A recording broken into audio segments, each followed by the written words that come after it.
Selamat malam, Assalamualaikum. Selamat malam, Bang. Waalaikumsalam. Silakan. Iya kan, kenal aja nih Bang Juma. Saya nyimak aja di bawah tadi yang ditarik ke atas ya. Iya, Abang makasih Bang. request mau naik. Iya, saya Murtadin Mualaf Murtad. tahun 2017 ya. Yang Berarti oten aja di atas. Ya nggak apa-apa, Bang. Diskusi kembali aja. Nyimak Kenapa aja. bisa memilih murtad, Bang? Bukan murtad saya. Kembali saya mah. Oh, mualaf Islam. Iya.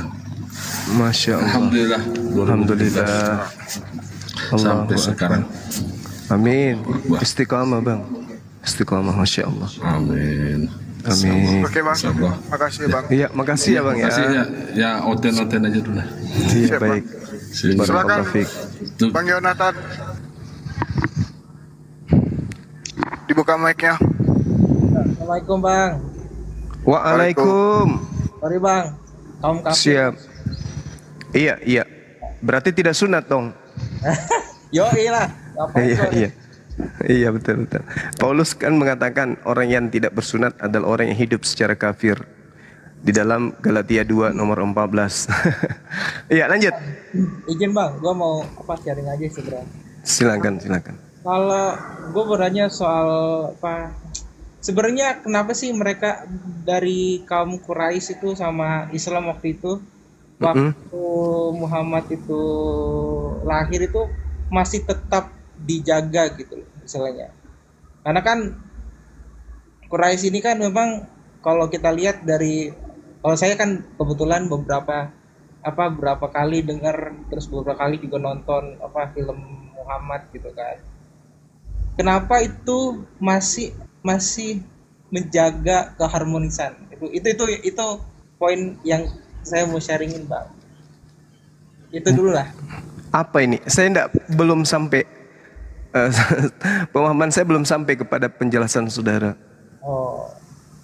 Jadi kan kalau yang saya tahu ya ini saya tangkap aja sih.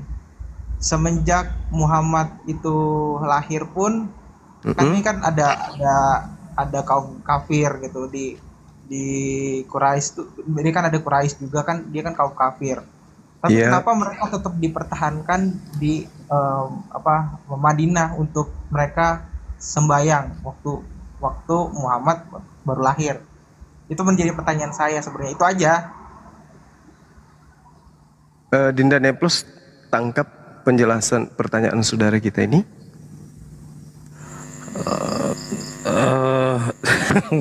Coba ya saya paksakan sensei. Oke, nggak apa-apa. Iya, nggak apa-apa. Enggak gini Yonat. Gini, coba diperjelas yang dijaga itu kaum Quraisy atau bangsa Quraisy atau yang dijaga itu Nabi Muhammad SAW. Yang mana yang mau dijaga maksudnya? Yang dijaga tuh Apa? bangsa Quraisy lah. Siapa yang jaga? Yang jaga siapa maksudnya? Kakeknya Muhammad kan jaga masih mempertahankan. Ya kan memang kakeknya bangsa Quraisy, bahkan pemimpin bangsa Quraisy. Oh. Jadi memang Terus? tetap dipertahankan budaya seperti itu ya berarti di Islam. Sebentar, ini pertanyaannya pada saat Nabi Muhammad SAW sudah diangkat menjadi Rasul atau sebelum? Sebelum Bang. Sebelum. Iya sebelum. Nah, coba dilengkapi pertanyaannya. Sebelum Nabi Muhammad SAW menjadi Rasul, maka kenapa bangsa Quraisy itu dijaga oleh kakeknya begitu? Iya benar. Karena kan Itu bukan pertanyaan. Justru itu Bang pertanyaannya Bang. Ya. Kenapa harus dijaga kalau udah ada nabi gitu loh Bang? Kapan kakeknya tahu bahwa cucunya ini seorang nabi? Nah justru kan Kapan? ada ramalan Bang. Ada utusan nabi. Mana sih? Yang Mananya? Iya, coba diulangi aja lah pertanyaannya diulangi coba. Yang mana yang benar ini pertanyaannya? Ya nanya aja sih Bang. Itu sekitar itu aja. Walaupun gua Ya salah, apa? Coba diulangin lagi lah. Atau nanya yang lain lah. Gini. Bro Yonatan, itu baca nggak thumbnail yang ada di layar? Baca ya bro ya. Iya, oke. Bacaannya apa itu bro? Hakikat ketuhanan ya bro. Ya, oke, silakan. Oke, bersedia nggak kita diskusi tentang hakikat ketuhanan? Baik dalam perspektif Islam ataupun perspektif Kristen. Boleh. Bersedia nggak kira-kira? Sepakat ya, karena kan perspektif itu idealis ya. Oh iya, ya nggak mungkin sama lah. Kalau sama berarti Islam kita. Iyalah. Iya makanya lah. Ya justru karena nggak sama maka didiskusikan. Tapi bersedia ya. Bersedia. Oke, lanjut. Siap Sensei. Iya, silakan Bang. Namun sebelumnya saya ingin menjelaskan, mudah-mudahan saudara bisa menjangkau apa yang ingin saya sampaikan. Mohon izin Dinda Neplos terkait dengan pernyataan beliau tadi. Sensei. Kenapa orang Quraisy? Ya kan gitu ya. Yang pertama adalah orang-orang Quraisy inilah yang kemudian akan menjadi bagian daripada misi dakwah Rasulullah Muhammad SAW. Dan kenapa itu harus terjadi? Karena sebenarnya orang-orang Quraisy itu tahu bahwa pencipta langit dan bumi itu adalah Allah. Mereka tahu. Mereka kemudian menjadikan berhala-berhala mereka itu bukan sebagai pencipta, tetapi berhala-berhala mereka ini mereka gunakan sebagai penghubung. Karena mereka tidak bisa melihat Allah, maka mereka membuat karikatur yang mereka anggap sebagai penghubung mereka kepada Allah. Contoh, di dalam Al-Quran surah As-Zumar ayat 3 misalnya. Atau kita lihat di dalam surah Al-Sukruf ayat 87. Wala in sa'altahum man khalaqahum layakulunna Allah fa'anna yu'fakun. Dan jika engkau bertanya kepada mereka, mereka ini adalah orang-orang Quraisy.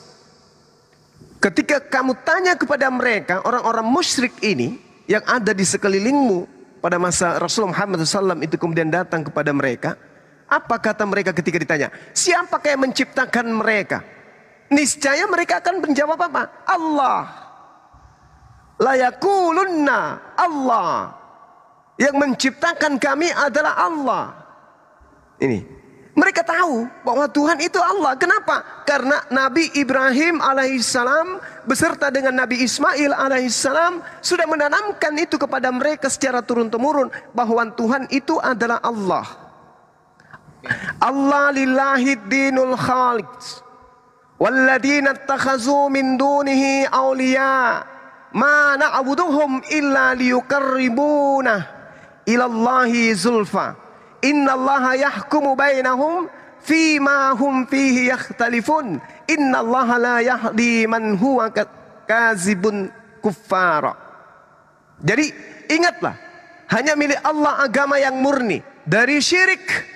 Dan orang-orang yang mengambil pelindung selain daripada Allah berkata, kami tidak menyembah mereka, melainkan berharap agar mereka mendekatkan kami kepada Allah. Jadi mereka membuat patung tidak menyembah patung, tetapi mereka berharap dengan adanya patung ini mereka bisa mendekatkan diri kepada siapa? Kepada Allah dengan sedekat-dekatnya. Sungguh Allah akan memberi putusan di antara mereka tentang apa yang mereka perselisihkan. Sungguh Allah tidak memberi petunjuk kepada pendusta dan orang yang sangat ingkar. Jadi mereka ketika ditanya, apakah patung ini yang menciptakan kamu? Mereka menjawab, bukan. Yang menciptakan kami adalah Allah. Nah, ketika datang baginda Rasulullah Muhammad SAW, itu mereka praktekkan kemudian. Sehingga alhamdulillah, alhasil, ya, Jazirah Arab menjadi pengikut Rasulullah Muhammad SAW sampai hari ini. Demikian. Oke, mungkin kita bisa masuk ke dalam tema. Silakan. Oke, silakan. Silakan, Bang. Ya, Mungkin saudara bisa menjelaskan dulu hakikat daripada Tuhan yang Anda sembah itu seperti apa? iya. Ini Silakan. pemahaman dasar sebenarnya. Iya. Kalau misalkan ini mungkin teman-teman yang Kristen juga mungkin tahu sebagian, ada juga mungkin yang sepaham, ada sama saya, ada juga mungkin yang berbeda pendapat. Tapi saya disclaimer dulu dari awal bahwa memang ketuhanan itu kan sifatnya abstrak gitu ya. Ya itu kehendak Tuhan sendiri, kehendak ya mau dia mau jadi zat, mau dia jadi bukan suatu zat, itu kodratnya ya dialah gitu, dia pencipta. Istilah gini, bagaimana kita membayangkan manusia membayangkan Tuhan itu, itulah yang dibayangkan dia. Nah, disclaimer itu disclaimer awal. Nah, pemahaman saya mengenai ketuhanan itu di kami di iman Kristen, bahwa Tuhan itu satu, esa. Itu esa. Itu perlu diketahui bahwa ilhamnya, istilahnya, oknumnya yang disebut-sebut Bapa, Anak, atau bahkan biasa orang bisa sebut juga bahkan hamba. Tuhan itu bisa jadi hamba, bahkan bisa jadi suatu benda. Itu nyata sebagai Tuhan yang Maha Esa sebenarnya. Itu menunjukkan bahwa Tuhan itu esa sebenarnya, Bang. Itu aja sih kalau pemahaman saya mengenai kekristenan itu soal ketuhanan. Namun sepanjang sejarah sampai itu tercatat lah, mungkin tercatat bahwa bagaimana pemahaman bapak-bapak gereja mengenai Tritunggal, bagaimana pembahasan mengenai bagaimana Bapak Allah, Bapak Putra, Bapak Roh Kudus itu bisa Roh Kudus itu bisa dipahami sebagai iman di orang Kristen sampai saat ini. Itu yang perlu diketahui, Bang. Monggo, boleh dibantah atau mungkin atau gimana ditanggapi. Iya, baik. Dinda Neplos mau masuk, silakan. Silakan Sensei. Saya dari tadi justru saya meraba-raba penjelasan beliau ini kok cenderung seperti penjelasan yang justru bukan menganut konsep ketuhanan dalam ajaran kekristenan begitu, lebih condong kok ke Islam ini. Oke, silakan Sensei. Iya. Jadi kalau kita berbicara mengenai hakikat pencipta langit dan bumi, kalau di Islam itu Allah menerangkan kemudian dalam Al-Quranul Karim, Bismillahirrahmanirrahim, la tudrikuhul absaru wa huwa yudrikul absara wa huwal latiful khabir. Dia, Allah, tidak dapat dicapai oleh penglihatan mata, sedangkan Allah dapat melihat segala penglihatan itu. Dan Allah maha halus, maha teliti. Ini hakikat Tuhan yang kami sembah. Hakikatnya kemudian, pribadinya itu wujud ada. Tetapi kemudian alat pada diri manusia yang tidak sanggup kemudian melihat wujud daripada Allah tersebut. Jadi hakikat pribadi Allah tidak bisa dipahami melainkan melalui pemandangan suhud, dan juga tidak dapat dipahami melainkan dengan jalan penyucian. Apa itu? Ketika kemudian umat Islam mensucikan Tuhan itu dari segala sesuatu yang pernah kita bayangkan, dari segala sesuatu yang pernah kita lihat. Itulah hakikat Tuhan. Jadi kita tidak bisa kemudian memberikan satu media untuk mewakili Tuhan itu, nggak bisa. Jadi hakikat pencipta langit dan bumi di dalam Islam itu ada. Tetapi kemudian kemampuan manusia itu kemudian tidak mampu menyentuh daripada wujudnya. Innal ladzina yakhshawna rabbahum bil ghaibi lahum maghfiratun wa ajrun kabir. Sesungguhnya orang-orang yang takut kepada Tuhannya yang tidak terlihat oleh mereka, mereka memperoleh ampunan dan pahala yang besar. Jadi Tuhan itu tidak terlihat, tetapi Tuhan itu ada. Makanya dalam Al-Quran juga dikatakan, innama tunziru man ittaba'a dzikra wa khasyiyar rahmana bil ghaib fabashshirhu bimaghfiratin wa ajrin karim. Sesungguhnya engkau hanya memberi peringatan kepada orang-orang yang mau mengikuti peringatan dan yang takut kepada Tuhan yang Maha Pengasih, walaupun mereka tidak melihat Tuhan tersebut. Nah, sekarang kalau Anda menjelaskan pola yang Anda gunakan, betul kata adik saya tadi, Anda menjelaskan tentang sedikit banyaknya hampir masuk menyerupai konsep ketuhanan yang ada di dalam Islam. Sementara yang kita lihat, Kristen itu adalah sebuah agama, sebuah kepercayaan, sebuah keyakinan yang menisbahkan Tuhan mereka kepada manusia bernama Yesus. Yesus bisa dilihat Penistaan, sorry, Bang. dan Apa seterusnya. bentuk Silakan. penistaan menurut Abang? Silakan. Jujur, Bang. Silakan Bang. Mungkin ada bahan yang bisa dibahas. Kan tadi Bang kan sempat dibahas. Kalau Kristen menganiaya Yesus menjadikan Yesus sebagai Tuhan, apa yang menjadi dasar dalam Alkitab Kristen menganiaya bahwa Yesus sebagai Tuhan? Loh, kok makin rancu ini? Iya. Ya, nggak Anda apa-apa. Ya. kan itu kan istilah permainan kata aja, Bang. iya, Yesus itu Tuhan bagi Kristen, Bang. Iya. Dialah Tuhan itu kalau di Kristen. Kok Anda jadi bingung? Kok Anda jadi Bang. Iya, iya. Saya mau menjawab statement Abang tadi. Iya, silakan. Menjadikan Yesus sebagai Tuhan gitu. Coba Bang Yonatan di awal coba kalau boleh saya mengajukan satu permintaan untuk coba membuat satu klaim ya. Ya, apakah Bang Yonatan ini menganggap Yesus sebagai Tuhan atau bukan, supaya kita duduk dulu ini pada pada prinsip fundamentalnya. Menganggap ya Yesus sebagai Tuhan ya. Dari kalau saya berpegang gini, Bang. Kalau di dalam Yohanes Bukan, Bang Yonat ini menganggap Yesus itu apa sebenarnya? Biar kita tahu dulu ini. Iya. Takutnya nanti ateis, jangan-jangan nih.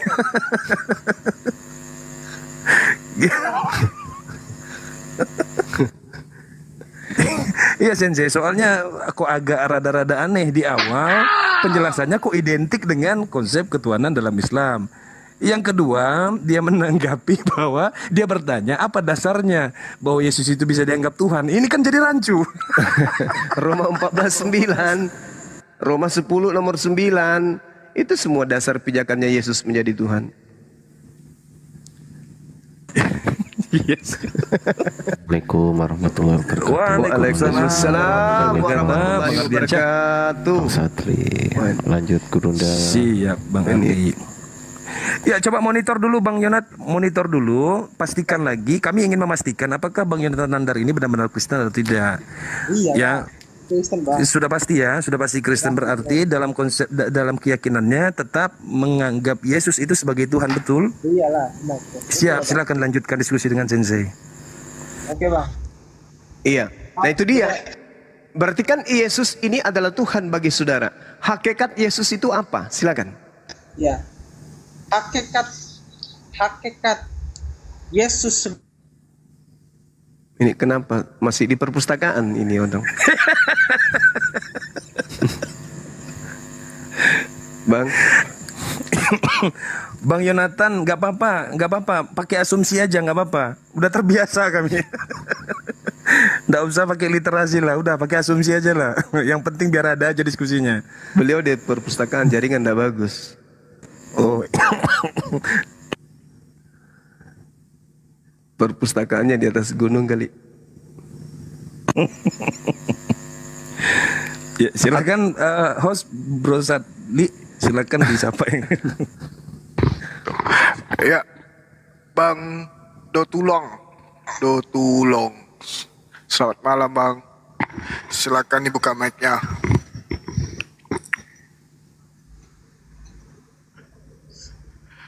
Ada yang ingin disampaikan, Bang? 1, 2, 3. Atau ini Bang Michael. Kenapa?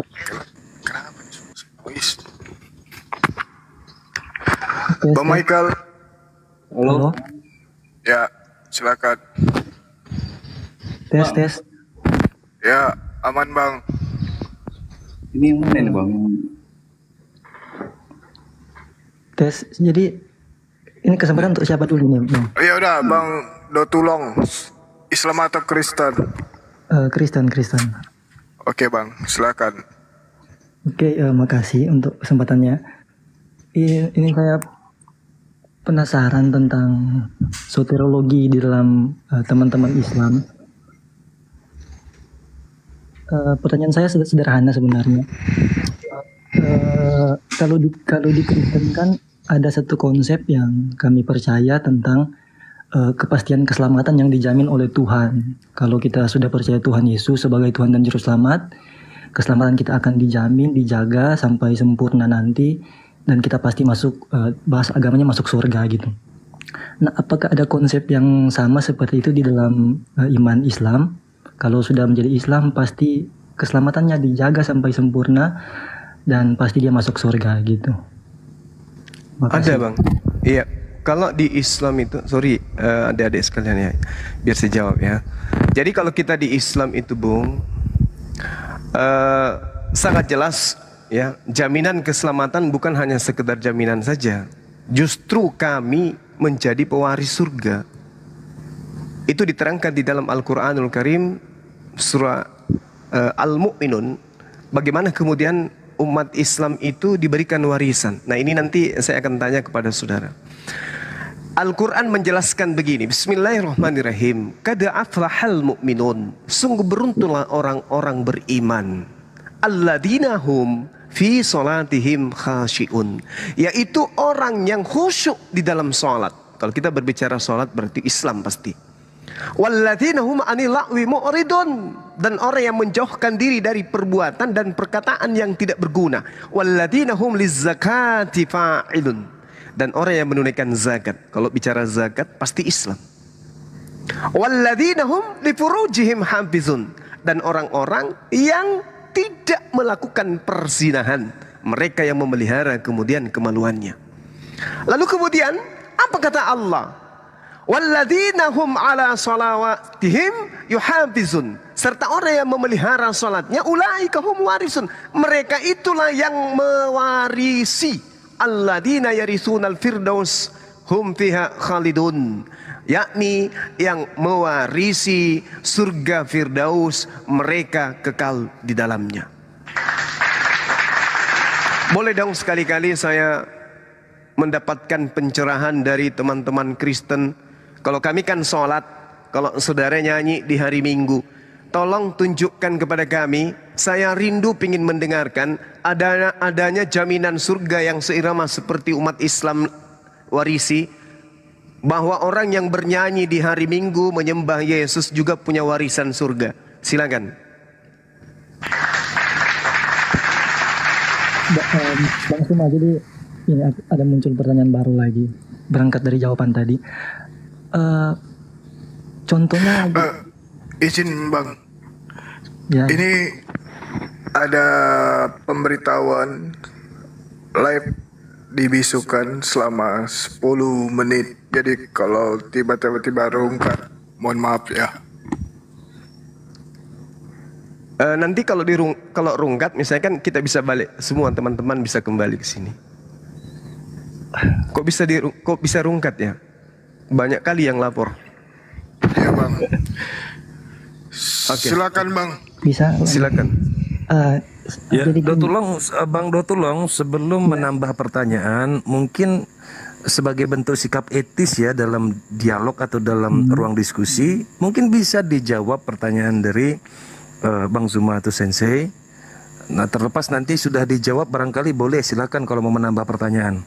Oke, Begitu jadi Bang Dotulong. Jadi kalau konsep keselamatan di dalam Kristen dalam konteks kepastian tadi ya, bagaimana jaminan surga itu betul-betul nyata bagi orang-orang Kristen itu. Kan pertanyaannya di mana kalau sudah dijamin sedemikian rupa kayak gitu, di mana posisi perbuatan baik kita kan gitu. Nah, di surat Efesus pasal 2 ayat 8 sampai 10 di situ Rasul Paulus jelas sekali menulis tentang konsep keselamatan yang seperti itu. Bagaimana orang-orang Kristen yang diselamatkan karena anugerah itu sudah dari semula dipersiapkan untuk melakukan perbuatan baik. Nah, jadi di satu sisi mereka sudah mendapatkan jaminan keselamatan, kepastian surga itu. Nah, di sisi yang lain, dari sudut pandangnya sebagai manusia, dia juga sudah diciptakan dan dia akan melakukan perbuatan-perbuatan baik. Nah, seperti itu. Itu konsep keselamatan yang tentang kepastian tadi. Nah, boleh saya tambahkan pertanyaan tadi, Bang Suma? Saudara saya, jadi gini. Saya akan mempersilahkan saudara bertanya setelah ini, tapi saya ingin mengatakan begini. Saya sebagai orang yang belajar Bible, mohon maaf saya katakan saya belajar karena memang saya belajar. Saya tidak pernah menemukan adanya jaminan surga untuk mereka yang ibadah hari Minggu menyembah Yesus. Selaksana sedetail Al-Quran menjelaskan seperti yang saya terangkan tadi. Salat, zakat, tidak berzina, mereka diberi warisan surga. Artinya kalau berbicara mengenai salat, berarti kita berbicara mengenai prosesi ibadah. Prosesi ibadah Kristen hari Minggu itu bernyanyi di gereja menyembah Yesus. Ada jaminan? Tidak akan pernah kita temukan jaminan itu. Jadi lanjut. iya. Jadi yang ada di dalam Al-Quran yang mengatakan salat itu diberi jaminan keselamatan surga. Saya belum menemukan adanya ibadah minggu diberi jaminan surga. Kecuali Anda ingin memberikan data, silakan. Kalau Anda hanya membaca Efesus 2, itu kita masih abu-abu. Karena Efesus 2 itu masih ambigu. Silakan.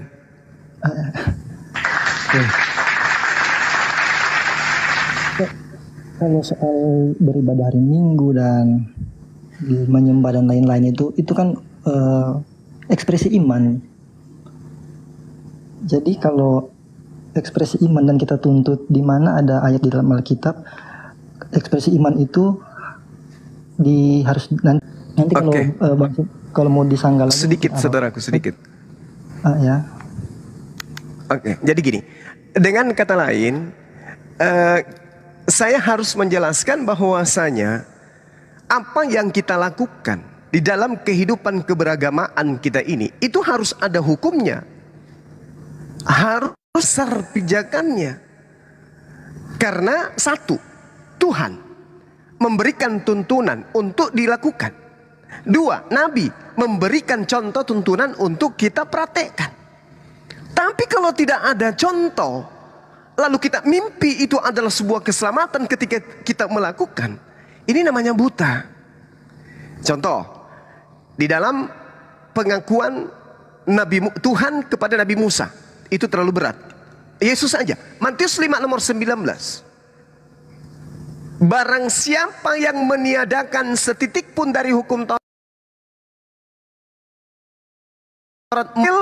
dan mengajarkan kepada orang lain, maka dia akan menempati neraka, tempat terhina. Akan tetapi barang siapa yang tidak menghilangkan hukum Taurat meskipun yang paling terkecil dan mengajarkan kepada orang lain, maka dia akan menempati tempat tertinggi alias surga. Itu polanya. Itu polanya. Sama seperti Matius 19 kata Yesus ketika ditanya, "Guru, perbuatan." Coba, ini indikasi perbuatan. Perbuatan apa yang harus saya lakukan supaya saya bisa masuk surga? Apa solusi Yesus? Ibadah hari Minggu sembah aku. Tidak. Kata Yesus, jika engkau ingin masuk ke surga, lakukan segala perintah Tuhan. Kata murid, perintah yang mana? Wahai guruku, Yesus. Coba Anda baca satu perikop Matius 19. Pertama, jangan membunuh. Itu yang pertama. Jangan bersaksi dusta. Jangan berbohong. Jangan ada ilah lain di hadapanmu. Hormati kedua orang tuamu. Pelihara sahabat dan seterusnya dan seterusnya dan seterusnya. Tidak ada satupun dikatakan di sana, ibadahlah hari Minggu, sembahlah manusia saya Yesus ini. Nggak ada. Lalu bagaimana mau mendapatkan jaminan keselamatan? Justru yang ada Matius 7:21 sampai 23 yang menyembah Yesus justru diusir karena dianggap oleh Yesus sebagai pembuat kejahatan. Matius 13 nomor 50, pembuat kejahatan tempatnya di neraka, Bung. Oke, saya kira gitu ya. Tidak ada jaminan surga buat teman Kristen. Sekarang masuk ke pertanyaan kedua, silakan. Ya, argumentasi itu masih bisa dibantu, tapi saya lanjut saja daripada lebih panjang nanti. Silakan. Yang pasti tadi yang Lukas 19 itu saya kira Bang Suma salah tafsirannya itu. Matius 19 Bang. Matius 19. Matius atau Lukas 19 tadi yang dibilang. Matius 19. Ya, yang tentang narasi ada seorang muda yang kaya itu yang datang ke Siap, betul. Tuhan Yesus, itu Matius kan? 19.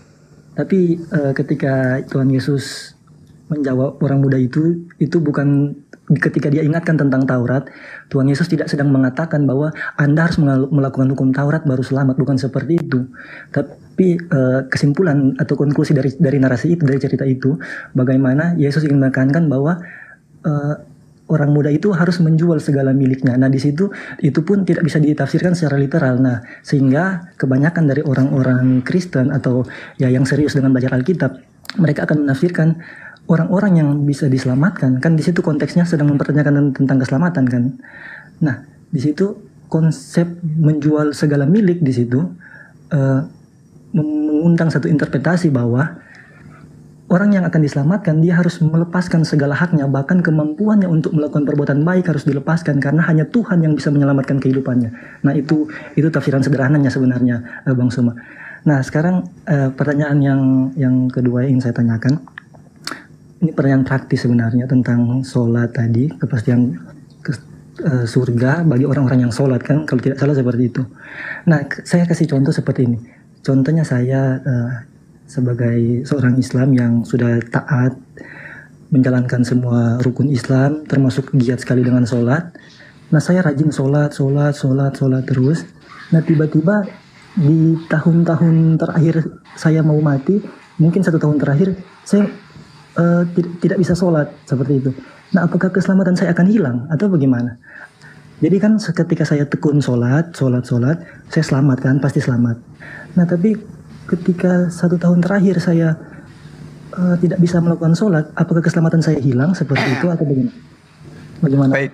cara menjawabnya? Makasih. Baik, saudara saya, di dalam Al-Quranul Karim Allah Subhanahu wa Ta'ala menjelaskan di surah At-Taghabun ayat ke-9, Yawma yajma'ukum liyaumil jam'i dzalika yaumut taghabun wa may yu'min billah wa ya'mal salihan yukaffir anhu sayyi'atihi wa yudkhilhu jannah tajri min tahtihal anharu khalidina fiha abada. Dzalikal fawzul azim. Ingatlah pada hari di mana Allah kemudian mengumpulkan seluruh anak keturunan Adam alaihissalam, mulai dari Adam sampai manusia terakhir, akan dihimpunkan untuk kemudian dikumpulkan pada suatu hari di mana semua kesalahan-kesalahan akan dibuka, akan dibongkar, akan diadili oleh Allah. Apa kata Allah? Di antara manusia yang dikumpulkan dari Adam sampai manusia terakhir, di antara mereka barang siapa yang beriman kepada Allah dan mengerjakan kebajikan, niscaya Allah akan menghapuskan kesalahan-kesalahannya dan memasukkannya ke dalam surga. Mereka kekal di dalamnya selama-lamanya. Itulah kemenangan yang agung. Jadi ketika kemudian dikatakan bahwasanya umat Islam itu melakukan perbuatan dan amalan serta mereka beriman kepada Allah, kesalahan-kesalahannya itu akan dihapuskan oleh Allah. Mereka kemudian dimasukkan ke dalam surga dan itu adalah kemenangan yang agung kata Allah. Jadi di Islam itu sangat jelas. Kalau umat Islam itu kemudian mati dalam keadaan Islam, dia Muslim, tidak menyembah selain daripada Allah, mereka akan diampuni dosa-dosanya. Makanya Al-Quran mengatakan illa man taba wa amana wa amila salihan faulaika yadkhulunal jannah wa la yuzlamuna syai'a, kecuali orang yang bertobat. Jadi tadi ini bertobat mereka. Orang-orang yang tidak bisa sholat, kemudian lalai dari melaksanakan sholat dikarenakan uzur, lalu mereka bertaubat dan beriman dan mengerjakan kebajikan. Apa kata Allah? Mereka itu akan masuk ke dalam surga dan sedikit pun tidak akan dizalimi, dizalimi dan dirugikan oleh Allah. Sedikit pun. Ini kata Allah. Wala yuzlamuna syai'a. Mereka tidak dirugikan, mereka tidak dizalimi sedikit pun.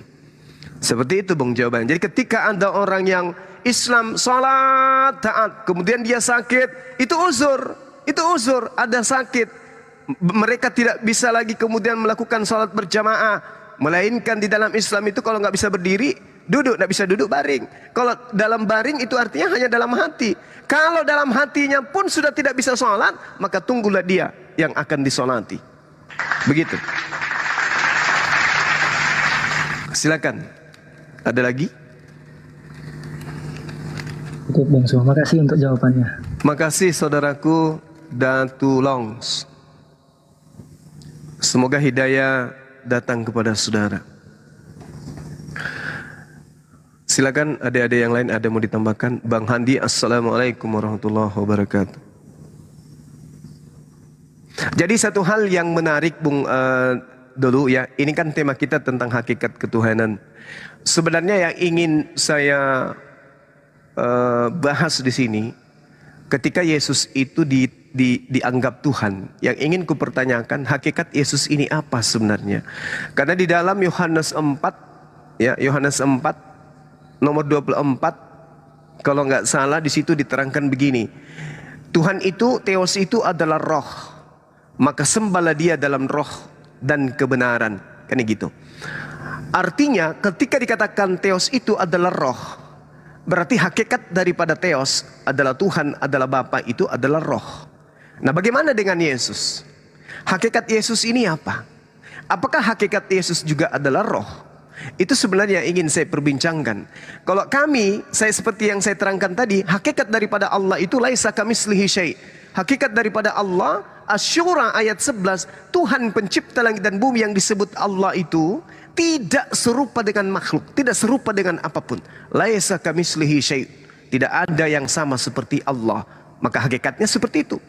Nah, kalau dikatakan Allah hakikatnya roh, mohon maaf saya harus mengatakan berarti hakikat Tuhan Anda itu makhluk halus. Karena roh itu adalah makhluk halus. Nah, ini yang ingin sebenarnya saya bahas dengan orang yang benar-benar ahli di bidangnya, orang teman-teman Kristen yang ahli. Hakikat Yesus ini sebenarnya apa? Apakah roh atau daging? Yang gitu. Silakan. Boleh masuk lagi, Bang? Silakan saudaraku, silakan. Ini memang diskusi yang menarik ya kalau bahas tentang hakikat ketuhanan di dalam konteks kekristenan, apalagi mempertanyakan hakikat Tuhan Yesus itu. Iya. Memang di dalam sejarah gereja juga bahkan banyak sekali yang bisa digolongkan itu Kristen tapi dicap sesat karena salah menafsirkan tentang topik ini.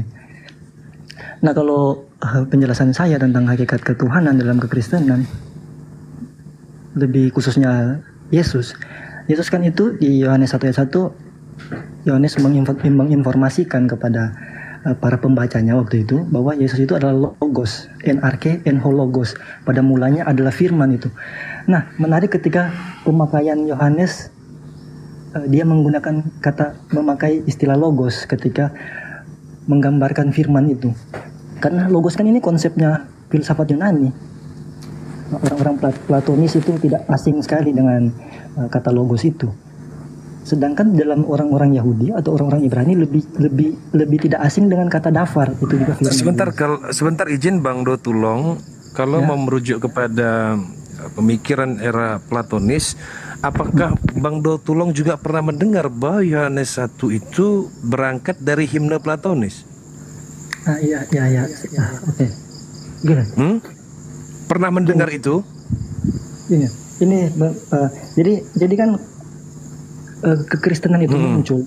Kekristenan itu muncul di era di tengah-tengah nuansa Yahudi, Yudaisme, tapi juga di situ kejayaan Yunani kan. Di mana filsafat Yunani itu sangat berkembang pada waktu itu. Sehingga walaupun kekaisaran Romawi yang sangat berotoritas, tapi orang-orang Romawi tidak ingin meninggalkan tradisi-tradisi Yunani dalam konteks filsafat juga tidak ditinggalkan.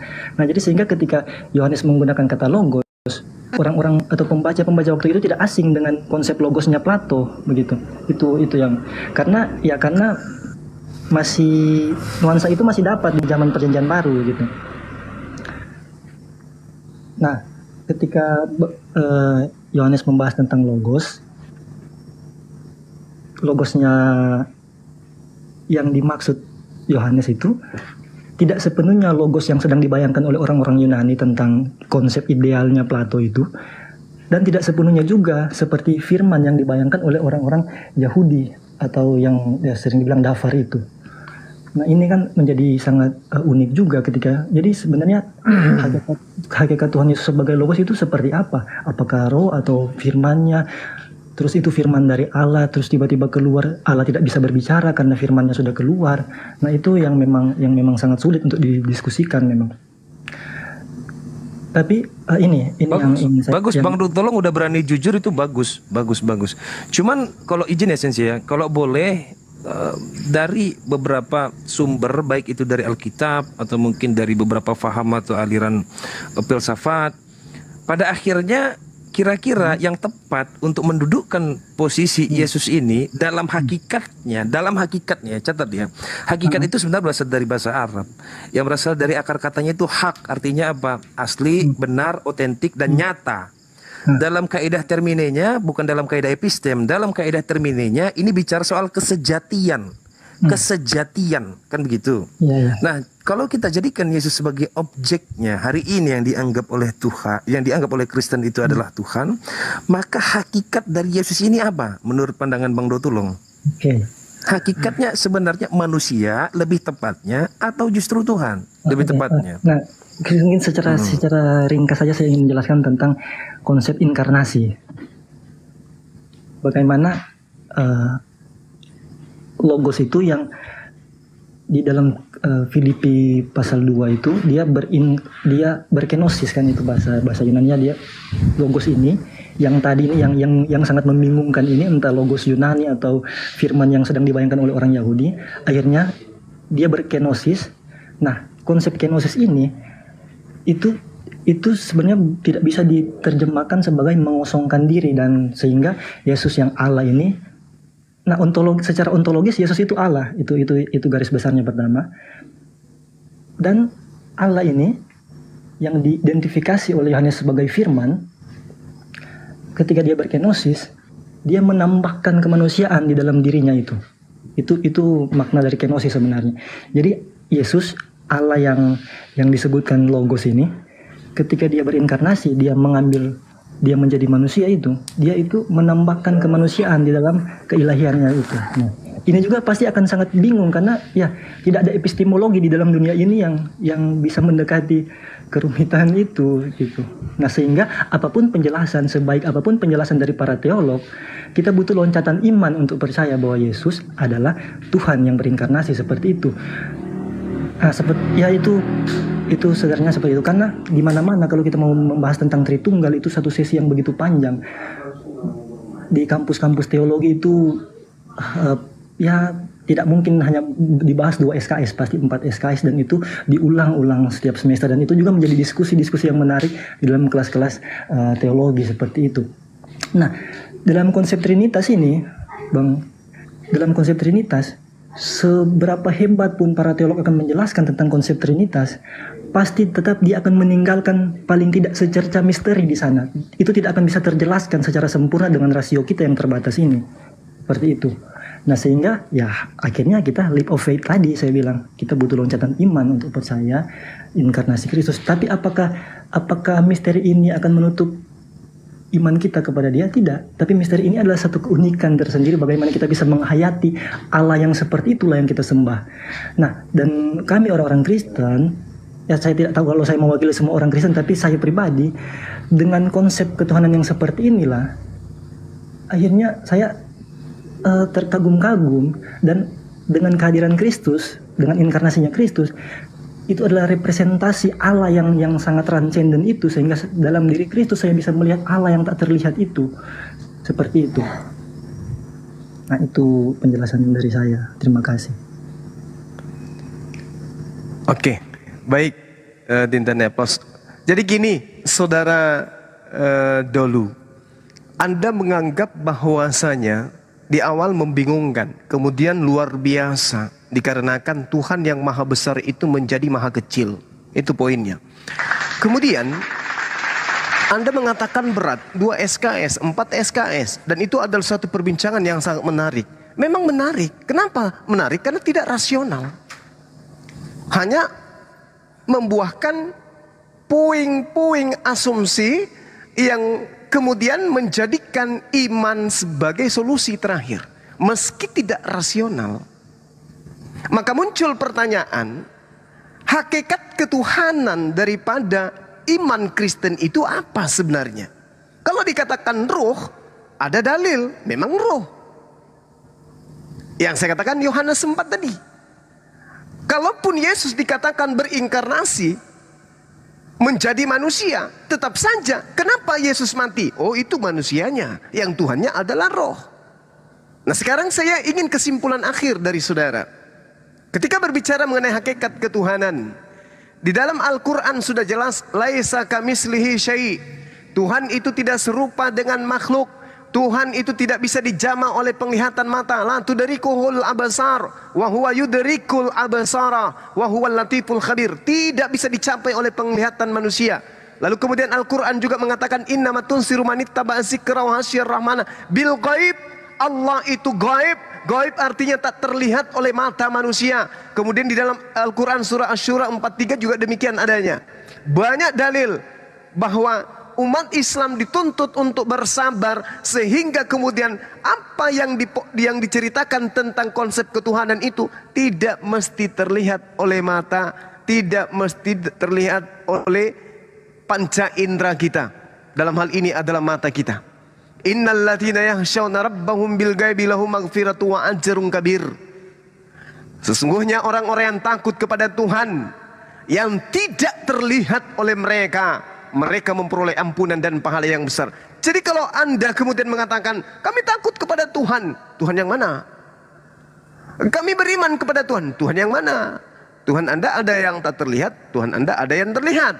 Nah, sekarang saya ingin ada kesimpulan akhir dari penjelasan saudara, bahwa hakikat daripada Tuhannya Kristen itu adalah bla bla bla bla bla bla bla bla bla bla bla. Apa yang menjadi hakikat Yesus ini? Karena dia manusia. Nah, hakikatnya apa dia ini? Andai saja Anda mau mengikuti apa yang diajarkan oleh kitabnya orang Yahudi 2 Samuel 7:22, Tuhan Maha Pencipta, Tuhan Maha Besar yang tak serupa dengan apapun. Yeremia 10 nomor 6, Tuhan itu Maha Besar, tidak serupa dengan makhluk. Asy-Syura ayat 11, Tuhan itu tidak serupa dengan apapun.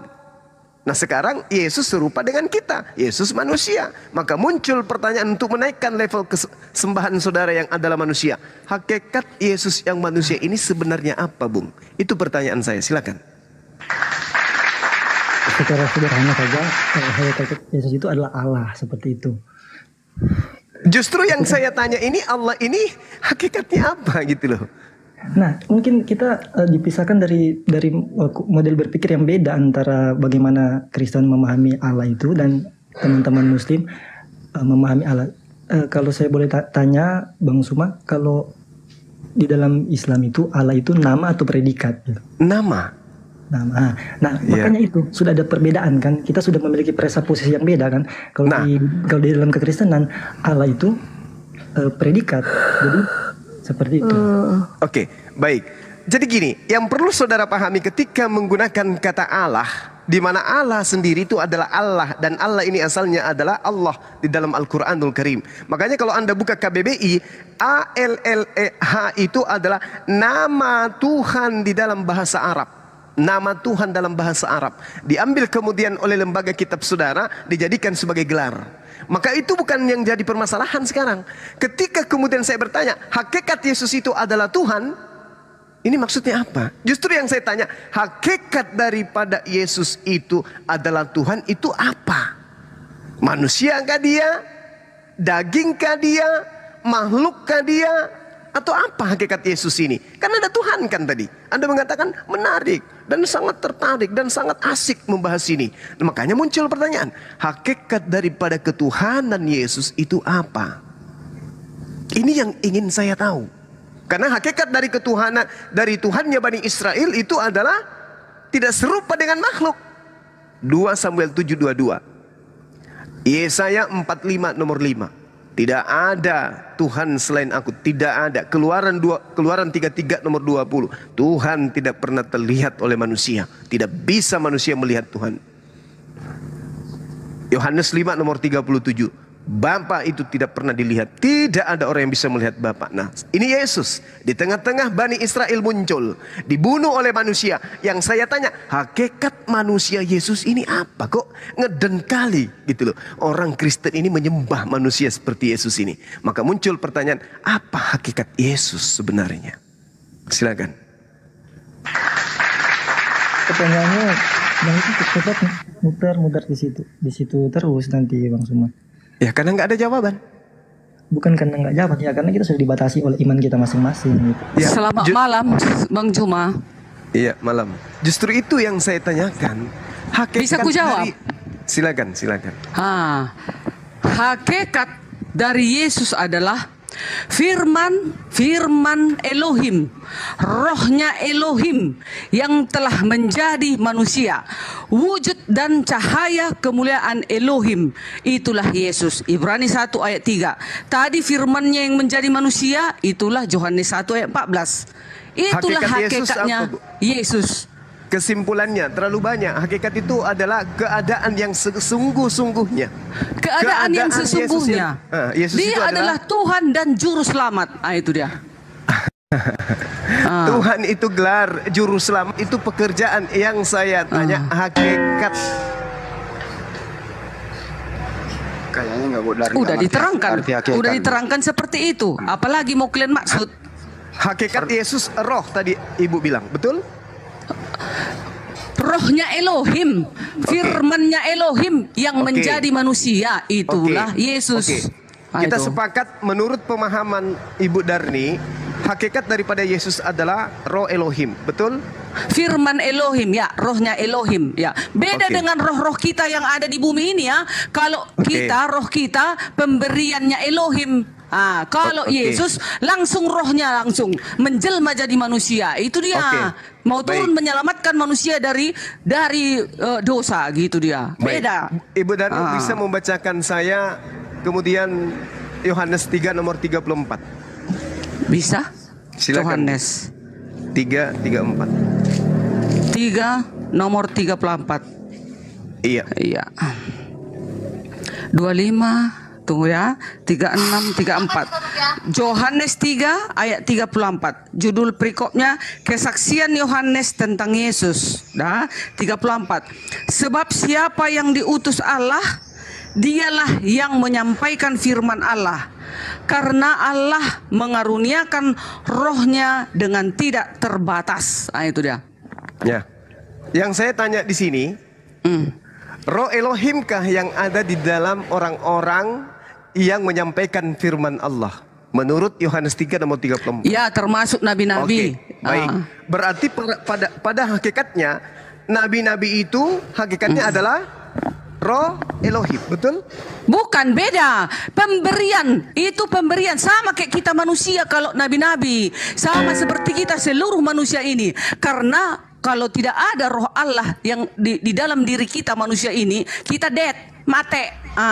Kalau Yesus beda, dia Elohim itu sendiri, rohnya itu sendiri yang turun ke bumi mau menyelamatkan, mau menebus manusia dari dosa. Nabi-nabi, para nabi-nabi yang lain nggak ada tercatat sebagai penebus manusia dari dosa. Hanya Tuhan itu sendiri yang bisa menebus. Karena di perjanjian lama pun selalu Elohim mengatakan, akulah penebusmu, akulah juru selamatmu. Itulah Yesus menjadi manusia turun ke bumi dia. Kalau Elohim itu langsung turun ke bumi ini, kiamat dunia ini hancur lebur. Jadi diutuslah, ya, dibilang utus, tetapi berbeda dengan Musa, berbeda dengan Abraham, berbeda dengan Nabi Elia dan lain-lain, Daud dan segala macam. Itu beda. Kalau Yesus khusus langsung rohnya Elohim itu, firmannya Elohim itu turun ke bumi gitu dia loh Bang Juma.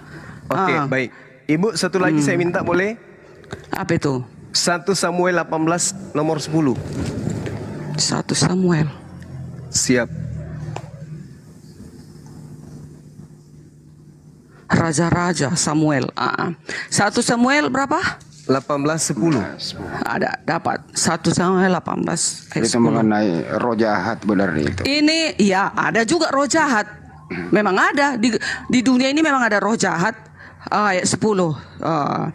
Judulnya 1 Samuel 18 tadi ya. Ayat 10. Siap. Iya, Ya. betul. Judulnya Saul benci kepada Daud 10. Keesokan harinya roh jahat yang daripada Allah itu berkuasa atas Saul. Datang merasuki roh jahat si Saul ini. Sehingga ia kerasukan di tengah-tengah rumah. Sedang Daud main kecapi seperti sehari-hari. Adapun Saul ada tombak di tangannya. Udah, apa itu? Oke, baik. Kenapa itu? Saya ingin bertanya kepada Bu Darni. Apa Hakikat tuh? daripada roh setan yang merasuki Saul ini apa? Hakikatnya kejahatan yang ada. Kejahatan menimbulkan segala kejahatan. Itu. Hakikat Kalau itu sih. Allah itu pasti melakukan kebenaran. Makanya dikatakan sembahlah Tuhan Allahmu dengan roh dan kebenaran. Saya Katanya. ulang, Bu Darni, saya ulang. Okay. Ra Elohim, roh Ya. Elohim, roh jahat dari Elohim. Yang saya tanyakan adalah roh jahat yang berkuasa atas Saul ini hakikatnya apa? Hakikatnya maksudnya kayak mananya sekarang ini? Yesus hakikatnya adalah ruah Elohim. Iya. Roh dan Iblis. firman Elohim. Kalau yang merasuk kepada Saul ini adalah roh kejahatan. Nah, itu. sekarang roh kejahatan ini hakikatnya apa? Iblis lah. Ya, hakikat daripada iblis adalah Kejahatan. Kejahatan Di situ dia berputar-putar. kejahatan itu sifat. Jangan buat gitu aku Bang Juma. Aku nggak ada sekolahku. Yang jujur-jujur aja lah. Jadi hakikat Yesus itu adalah ruah Elohim. Hakikat iblis yang datang kepada Saul juga itu adalah ruah Elohim. Bukan gitu. Kalau roh jahat itu rohnya Lucifer kan. Lucifer ini kan itu dulunya malaikat Lucifer di surga. Dia pemimpin biduan. Nah itulah yang dijatuhkan Elohim sepertiga malaikat bersama Lucifer turun ke bumi. Jadi diberikan kuasa kepada Lucifer ini dan pasukannya untuk menggoda manusia agar tidak menyembah Elohim yang benar. Nah inilah tadi itu yang masuk ke roh si Saul. Nah roh dari Lucifer ini, iblis ini. Begitu loh Bang Juma.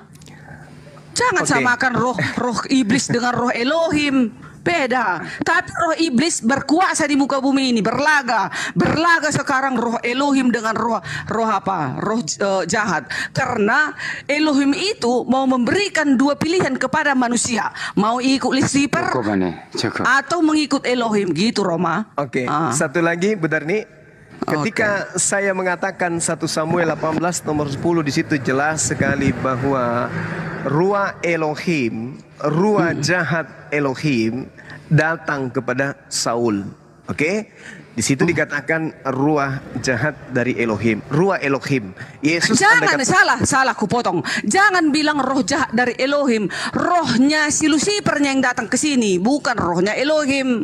Bu Beda. Darni, original teksnya mengatakan seperti itu. Ruah ra Elohim, ruah ra Elohim, ruh jahat Elohim, ruh jahat Elohim. Original teksnya mengatakan itu. Kita nggak bisa lari kemana-mana. Jadi terserah Bang Juma lah. Oke, sekarang begini. Kenapa bisa demikian? Kenapa bisa demikian? Karena di dalam kitabnya orang Yahudi diterangkan begini, Bu. Yesaya 45 nomor 7. Yang menjadikan terang dan yang menjadikan gelap. Gelap dalam bahasa Ibrani adalah cosek. Cosek itu artinya kegelapan. Lalu kemudian yang menjadikan nasib mujur dan yang menciptakan Ra. Ra itu apa? Evil. Apa itu evil? Iblis, si jahat. Oke? Jadi memang Tuhan yang menciptakan Ra. Tuhan yang menciptakan kejahatan, Tuhan yang menciptakan iblis. Makanya di dalam Yohanes 1 nomor 3, di situ jelas sekali dalam kitab Ibu, segala sesuatu diciptakan oleh Dia. Segala sesuatu, arti termasuk iblis. Begininya itu, kalau iblis gini Bang Juma, gini. Awalnya Lucifer ini pemimpin biduan di surga. Udah. Iya. Dia itu mau menyamakan dirinya, dia cemburu karena dia tidak diikut sertakan untuk penciptaan ini. Jadi makanya dia dijatuhkanlah ke bumi beserta dengan para pasukannya, ada sepertiga malaikat, itulah iblis jin-jin yang turun ke bumi ini. Nah, jadi setiap orang yang melakukan kejahatan dari iblis inilah itu, bukan dari Allah lagi Bang Juma, bukan, beda. Setiap orang yang melakukan kejahatan itu datangnya dari Lucifer ini tadi, dari anggota yang dibuang ke bumi ini tadi Bang Juma, yang sekarang mereka disembunyikan di gua-gua. Gitu dia. Baik. Iya, di awalnya di surga, pemimpin biduan. Itu. Kenapa ada pengkhianatan? Kenapa ada kemudian malaikat ini memberontak? Karena Tuhan telah menciptakan evil, Ra. Dia menciptakan evil, dia menciptakan kejahatan, yang menjadikan terang dan yang menciptakan gelap, dan yang menjadikan nasib wujud dan yang menciptakan kemudian Ra, evil, kejahatan. Akulah Tuhan yang menciptakan semua ini. Oke, akulah Tuhan yang menciptakan semua ini. Jadi memang Tuhan yang menciptakan. Makanya saya katakan, kalau Tuhan yang menciptakan, maka tidak salah di dalam 1 Samuel 18:10, iblis itu adalah Ruah Elohim. Yesus adalah Ruah Elohim. Hakikat Yesus sama-sama Ruah Elohim, berarti mohon maaf sebesar-besarnya. Berdasarkan 1 Samuel 18 nomor 10 dan pengakuan Bu Darni bahwa Yesus itu adalah hakikatnya Ruah Elohim, maka hakikat si jahat, si evil, dan hakikat Yesus adalah S-A-M-A,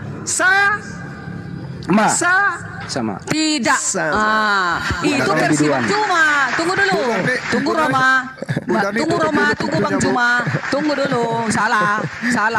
Itu versi Bang Juma dan versi Bang Handi. Sekarang versiku dan versi Alkitab ini. Yang sebenarnya adalah yang merasuki si Saul di sini adalah roh dari Lucifer.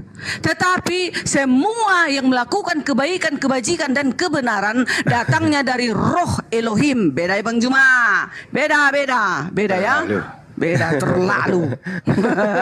Beda loh saya. Tidak. Jadi kalau kita melihat di dalam 1 Samuel 18 nomor 10, ya, itu sudah sangat jelas Bu Dani bahwa Ruah Elohim, ketika Yesus didudukkan sebagai Ruah Elohim, maka hakikat daripada Yesus kan itu roh.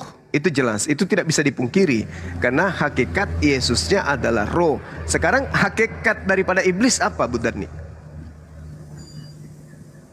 Hakikatnya itulah kejahatan tadi, hakikatnya. Sifat, itu sifat. Hakikat dari iblis adalah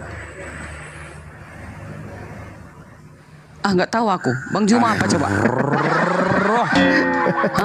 Bang Juma apa lagi selain kejahatan? Hakikatnya iblis ini. Kalau Bang Juma apa? Terangkan dulu aku. Roh. Iyalah roh lah dia maksudnya. Ya udah. Iya, tapi iblis adalah roh. Hakikat roh Yesus jahat adalah ya.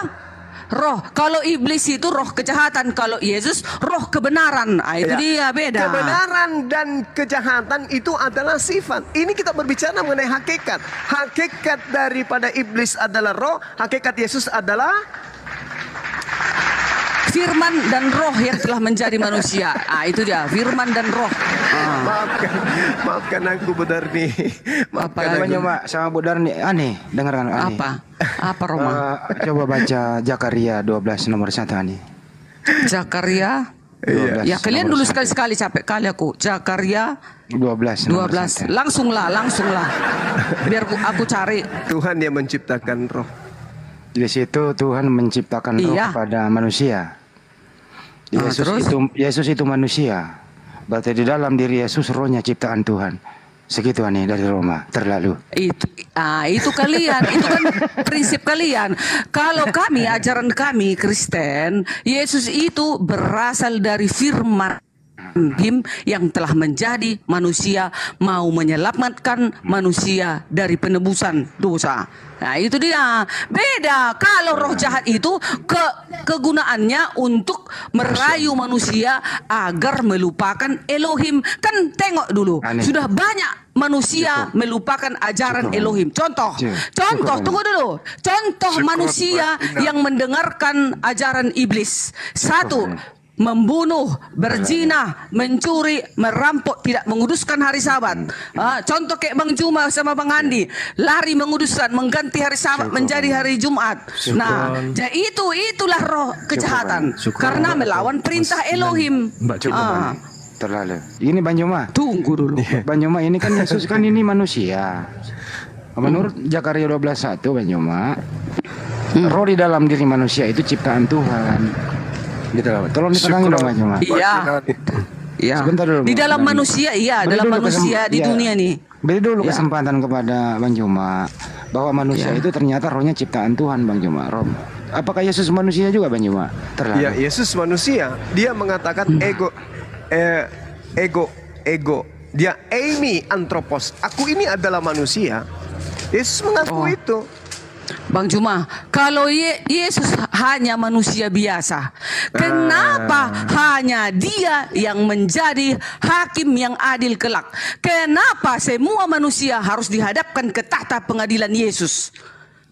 Iya, Kalau jadi- dia manusia, masa ditulis dia dihadapkan semua manusia ke tahta pengadilan Yesus Kristus? Nah, semua manusia akan dibalas oleh siapa? Yesus. Seluruh bangsa akan dikumpulkan di hadapannya. Oke. Masa manusia kayak gitu, Bang Juma? Ini pernyataan Bu Darni, saya curiga sudah ada keikutsertaan iblis dalam menyatakan itu untuk mendeteksi Ada ayatnya. itu. Tunggu. Ada ayatnya, Bang Juma. Untuk mendeteksi itu siapa yang mengatakan itu?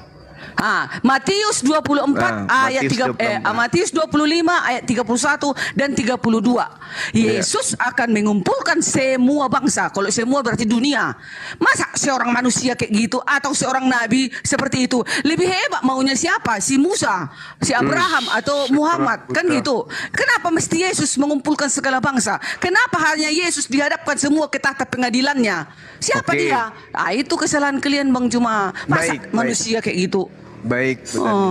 Baik, Bu Dani. Ini kesalahan dari awal.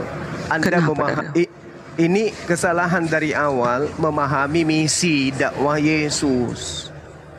Sehingga ketika dikatakan bangsa oleh Yesus, Anda memahami semua bangsa. Padahal ketika Yesus berbicara mengenai semua bangsa, segala bangsa. Segala bangsa, semua bangsa itu sama aja. Ya udah. Segala bangsa kan nggak Bani Israel aja, Bang Juma. Oh tidak. Ketika Yesus berbicara mengenai semua bangsa, yang dimaksud di sini adalah bangsa Israel. Aduh, salah bahasa Indonesia Bang Juma kalau kayak gitu. Punten 5. Tunggu dulu. Yesus ketika dia datang nih. Dia datang menurut Yesus untuk siapa? Untuk seluruh dunia. Nggak ada untuk menghapus dosa dunia. Ada. Ini nih, Yohanes 1 ayat 29. Pada keesokan harinya, Yohanes melihat Yesus datang kepadanya dan ia berkata, itulah yang mau dibaptis dia. Kan mau dibaptis, datang Yesus mau mendatangi Yohanes. Lihatlah anak domba Allah yang menghapus dosa dunia. Bukan menghapus dosa Bani Israel. Nggak ada dibilang seperti itu. Tapi menghapus dosa dunia. Apa Bang Juma ini? Itu menurut siapa? Yohanes ini kan memang sudah umat pilihan Elohim mencatatnya ini. Oke, menurut Yohanes ya, menurut Yohanes. Itu catat itu, menurut penulis Yohanes. Nah sekarang, mulut Yesus sendiri mengatakan, aku diutus hanya kepada domba-domba yang hilang yang sesat dari Bani Israel. Pintarnya ibu. Tapi ada lagi ayatnya mengatakan, lalu awalnya memang dari Bani Israel, tetapi sewaktu Yesus mau naik Bani Israel. Tetapi kan bilang Bani di dalam Asmara, jangan. Enggak salah, enggak ada aku bilang gitu. Tetapi Bang Juma, pada waktu Yesus mau naik ke surga, kan Yesus berkata Bang Juma kepada seluruh murid-muridnya pada saat itu mau naik dia ke surga, pergilah ke seluruh bangsa. Itu kalimat perintah itulah. Pergilah ke semua bangsa, kabarkanlah tentang Injil dan kebenaran. Aku menyertai engkau sampai akhir zaman. Kalau aku eceknya di situ, Diarni, aku menyertai kau anakku sampai akhir zaman. Katanya. Siapa coba? Kalau Boleh dia enggak? nabi, Bang Juma, tunggu dulu. Bang Juma, kalau dia seorang nabi, kalau dia hanya manusia biasa, kayak mana dia mau menyertai kita sampai akhir zaman? Coba. Oke. Boleh tidak saya katakan pengakuan Yesus ketika Anda hantamkan dengan terjemahan, maka pengakuan Yesus di dalam Matius 10 nomor 5 nomor 6 itu akan menabrak satu sama lain. Begitu juga Matius 15 nomor 24 akan saling tabrakan satu sama lain. Betul nggak? Iya, tetapi kan ada juga ayat pendukungnya itu kayak ini tadi. Tunggu. Ketika kontradiksi itu terjadi, apa tidak sebaiknya kita mencari original teksnya supaya kita bisa paham apakah betul Yesus memerintahkan memberitakan Injil kepada seluruh makhluk, menjadikan seluruh bangsa menjadi muridnya? Apa betul seperti itu? Boleh Bang tidak? Juma. Boleh tidak Bang kita Juma. uji original teksnya di dalam Matius 28 nomor 19? Bisa nggak? Boleh, cuman aku nggak ngerti original teks. Hanya translate lah yang tahu aku. Translate yang ku tahu. Supaya kita tidak dibingungkan adanya kontradiksi pengakuan di dalam Matius 10 nomor 5 nomor 6, Yesus berpesan kepada ke-12 muridnya agar jangan ke bangsa lain. Paulus mengaku bahwa murid Yesus Petrus itu hanya diutus kepada bangsa yang bersunat.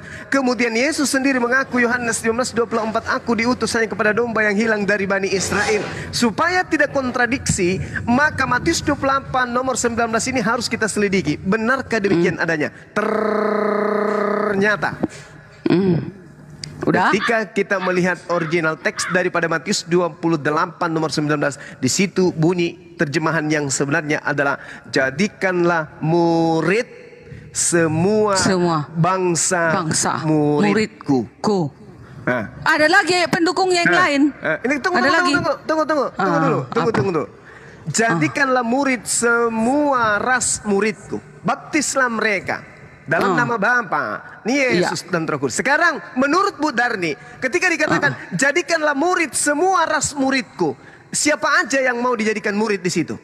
Kayak mana jadikanlah? Gak ada gitu ditulis di sini, Bang Juma. Ditulis di sini karena itu pergilah jadikanlah semua bangsa muridku. Salah. Original teks yang mengatakan arti terjemahannya yang sesungguhnya adalah jadikanlah murid semua. Jadi sebelum penyebutan murid ada sebelum kata semua ada kata murid. Jadikanlah murid semua ras muridku. Lihat original teksnya. Jadikanlah. Samanya itu dibalik-balikkannya itu.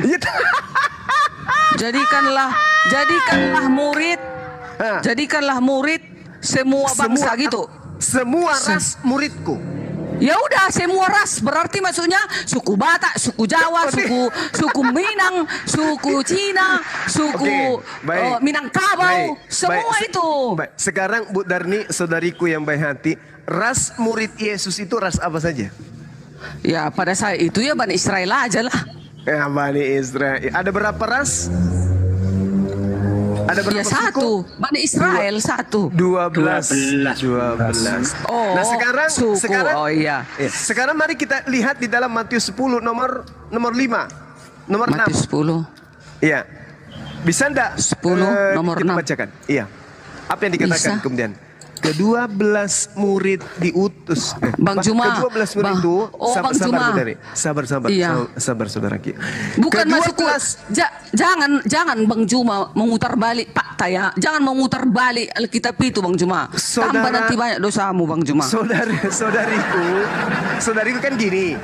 Yesus mengatakan di dalam Matius 15:24, aku diutus hanya kepada domba yang hilang, yang sesat dari umat Israel. 1. Ya, 1. Oke. Kedua, Matius 10 nomor 5 dan 6, Yesus berpesan kepada ke-12 muridnya agar ke-12 murid ini janganlah kamu menyimpang ke jalan bangsa lain atau masuk ke dalam kota orang Samaria, melainkan pergilah kepada domba-dombaku yang hilang dari umat Israel. 2. Muncul dalil bertentangan. Di mana itu? Matius 28 nomor 19. Pergilah jadikanlah semua murid. Nah ini rancu, ada kontradiksi. Maka bagaimana cara untuk mencari solusinya? Kita lihat original teks daripada Matius 28 nomor 19 ini. Ternyata original teksnya mengatakan setelah diterjemahkan dengan jujur, jadikanlah murid semua ras muridku. Barulah berkesesuaian dengan Matius 10 nomor 5 nomor 6, berkesesuaian juga dengan pengakuan Matius 15:24. Tidak ada lagi kontradiksi.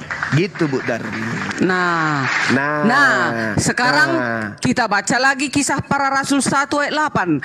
Tetapi kamu akan menerima kuasa kalau Roh Kudus turun ke atas kamu, dan kamu akan menjadi saksiku di Yerusalem, di Judea, Samaria, dan sampai ke ujung bumi. Apalagi ke ujung bumi, masa Bani Israel aja? Ujung bumi sampai ke Medan, sampai ke kampungku, ke Barus. Makanya ada di Barus Kristen. Oke, baik. Boleh saya bantah sedikit Bu Darmi? Boleh, silakan. Oke. Tuhan mengatakan di dalam kitabnya orang Yahudi, Yeremia 23 nomor 2 kita mulai. Sebab itu beginilah firman Tuhan Allah Israel terhadap para gembala yang menggembalakan bangsaku. Kamu membiarkan kambing dombaku terserak dan bercerai-berai, dan kamu tidak menjaganya. Maka ketahuilah, aku akan membalaskan kepadamu perbuatanmu yang jahat. Demikian firman Tuhan. Dan aku sendiri akan mengumpulkan sisa-sisa kambing dombaku dari segala negeri kemana aku gembala, kemana aku mencerai-beraikan mereka, dan aku akan membawa mereka kembali ke padang mereka. Mereka akan berkembang biak dan bertambah banyak. Apa yang diterangkan kemudian Tuhan di dalam Yehezkiel 5. Ibu, Yehezkiel 5? Yehezkiel. Oke. Saya kasih datanya supaya kita bisa paham. Jadi kita tidak berdialog, tidak berdiskusi dengan asumsi. Oke. Ayat lihat. berapa Bang Juma? Yehezkiel 5 ayat? Yehezkiel 5 di data nomor 15. Coba Ibu baca. Ya, 15. Ya, 7. Iya, 11. Iya. Bentar. 15, 14. Nomor 10 judulnya di sini lambang pengepungan kota Yerusalem. Iya. Ayat 15. Engkau akan menjadi buah celaan dan cercaan, menjadi peringatan dan suatu kengerian bagi bangsa-bangsa yang di sekitarmu. Tatkala aku menjatuhkan hukuman kepadamu di dalam kemurkaan dan kemarahan, dan di dalam pengajaran-pengajaran kemarahan. Aku Tuhan yang menyatakannya. Dah. Oke. Baik. Habis. Iya. Jadi kalau kita melihat di dalam Yehezkiel 5 ya. Yehezkiel 5 nomor 10, nomor 12, di situ sangat jelas dikatakan begini. 10, 12. Iya. Dikatakan gini. Sebab itu di tengah-tengahmu ayah-ayah akan memakan anak-anaknya, dan anak-anak akan memakan ayahnya, dan aku akan menjatuhkan hukuman kepadamu. Sedang semua yang masih tinggal lagi daripadamu akan kuhamburkan ke semua penjuru mata angin. Sebab itu, demikianlah aku yang hidup. Demikianlah firman Tuhan Elohim. Sesungguhnya oleh karena engkau menajiskan tempat suciku dengan segala dewamu dan yang menjijikkan, dan dengan segala perbuatanmu yang keji itu, aku sendiri akan meruntuhkan engkau. Aku tidak akan merasa sayang dan tidak akan kenal belas kasihan kepadamu. Sepertiga dari kamu akan mati kena sampar dan mati kelaparan di tengah-tengahmu. Sepertiga akan tewas dimakan pedang di sekitarmu, dan sepertiga lagi akan kuhamburkan ke seluruh penjuru mata angin. Inilah yang dikatakan ke segala penjuru bumi. Kenapa? Karena Bani Israel itu sudah berserak oleh Tuhan sampai kemanapun angin itu bertiup. Makanya data di dalam Kisah Para Rasul 1 yang Ibu baca tadi menandakan hanya untuk domba dan kambing Bani Israel saja. Kalau menurut tata bahasa kurasa Bang Juma, ke ujung bumi ini, coba kita tanya dulu sejarah bahasa. Kemananya daerahnya ke ujung bumi ini? Ku tanya dulu. Coba kita tanya. Di mananya ke ujung bumi? Di mana coba? Kenapa sampai ke ujung bumi? Karena Bani Israel sudah dibuat oleh Tuhan berserak sampai kemana saja angin itu tertuju. Sepertiga dari keturunanmu akan kuhamburkan ke semua mata angin. semua keturunan Israel akan kuhamburkan ke seluruh mata angin, berarti sampai ke ujung bumi, Bu Darni. Iya, makanya pengajaran itu, pekabaran itu, penginjilan itu harus sampai ke ujung bumi. Itu maksud Yesus. Pergilah katanya. Karena itu perintah itu. Karena domba Israel itu sudah sampai ke ujung bumi. Iya. Buktinya Bang Juma kan banyak orang-orang Kristen yang percaya kepada Yesus adalah juru selamatnya. Kayaknya lebih banyak Kristen di dunia ini kan Bang Juma. Berarti udah pas. Kalaupun ada sekarang masuk Muslim, itu kan pilihan mereka masing-masing. Tetapi nyatanya sudah sampainya ke ujung bumi. Tapi itu pun belum. Sekarang aja pun masih disuruh tetap kita penginjilan. Tidak bisa berhenti sampai Yesus datang. Itu sampai ke ujung bumi itu disebabkan karena keturunan yang disebut domba kambing itu sudah dihamburkan sampai ke penjuru bumi. Makanya Yesus, dengarkan dulu Bu. Makanya Yesus mengatakan, ke-12 murid, sabar. Ke-12 murid itu diutus oleh Yesus, dan Yesus berpesan kepada mereka, janganlah, ini kata perintah, janganlah, berarti barang siapa yang melanggar dia berdosa, berarti dia murid palsu, dia murid durhaka. Janganlah kamu menyimpang ke jalan bangsa lain, atau janganlah kamu masuk ke dalam kota orang Samaria, melainkan, dengarkan, melainkan pergilah kepada domba-domba yang hilang dari umat Israel. Kalau domba-domba yang hilang Bani Israel, yang hilang dari, yang sesat dari Bani Israel itu adanya di Papua, maka mereka harus pergi ke Papua untuk memberitakan keselamatan yang didatangkan dari Yesus. Karena di Papua ada Bani Israel. Masalahnya di Papua ada Bani Israel kagak? Bani Israel itu maksudnya Bang Juma orang umat-umat Tuhan. Jadi kita ini semua termasuknya kita ini umat-umat Tuhan. Nah, sekarang tunggu dulu. Sekarang kalau kita memang umat-umat Tuhan karena sudah ada pekabaran. Kalau dulu murid-murid Yesus ada 12. Udah, setelah itu mengajar Yesus banyak. Habis itu selesai itu ada Paulus. Setelah itu ada 70, ada lagi lebih banyak lagi. Menyebarlah itu ke seluruh penjuru bumi karena perintah Yesus harus pergi ke seluruh bumi, ke ujung bumi, memberitakan kepada Bani Israel. Aduh, kok Bani Israel pula? Untuk seluruh manusia. Kok Bani Israel? Untuk manusia. Tidak ada seluruh manusia, Bu Darni. Nah, udah. Melainkan pergilah kepada domba-domba yang hilang. Domba ini Bani Israel. Ini yang disebut domba ini Bani Israel. Iya, awalnya Bani Israel Bang Juma.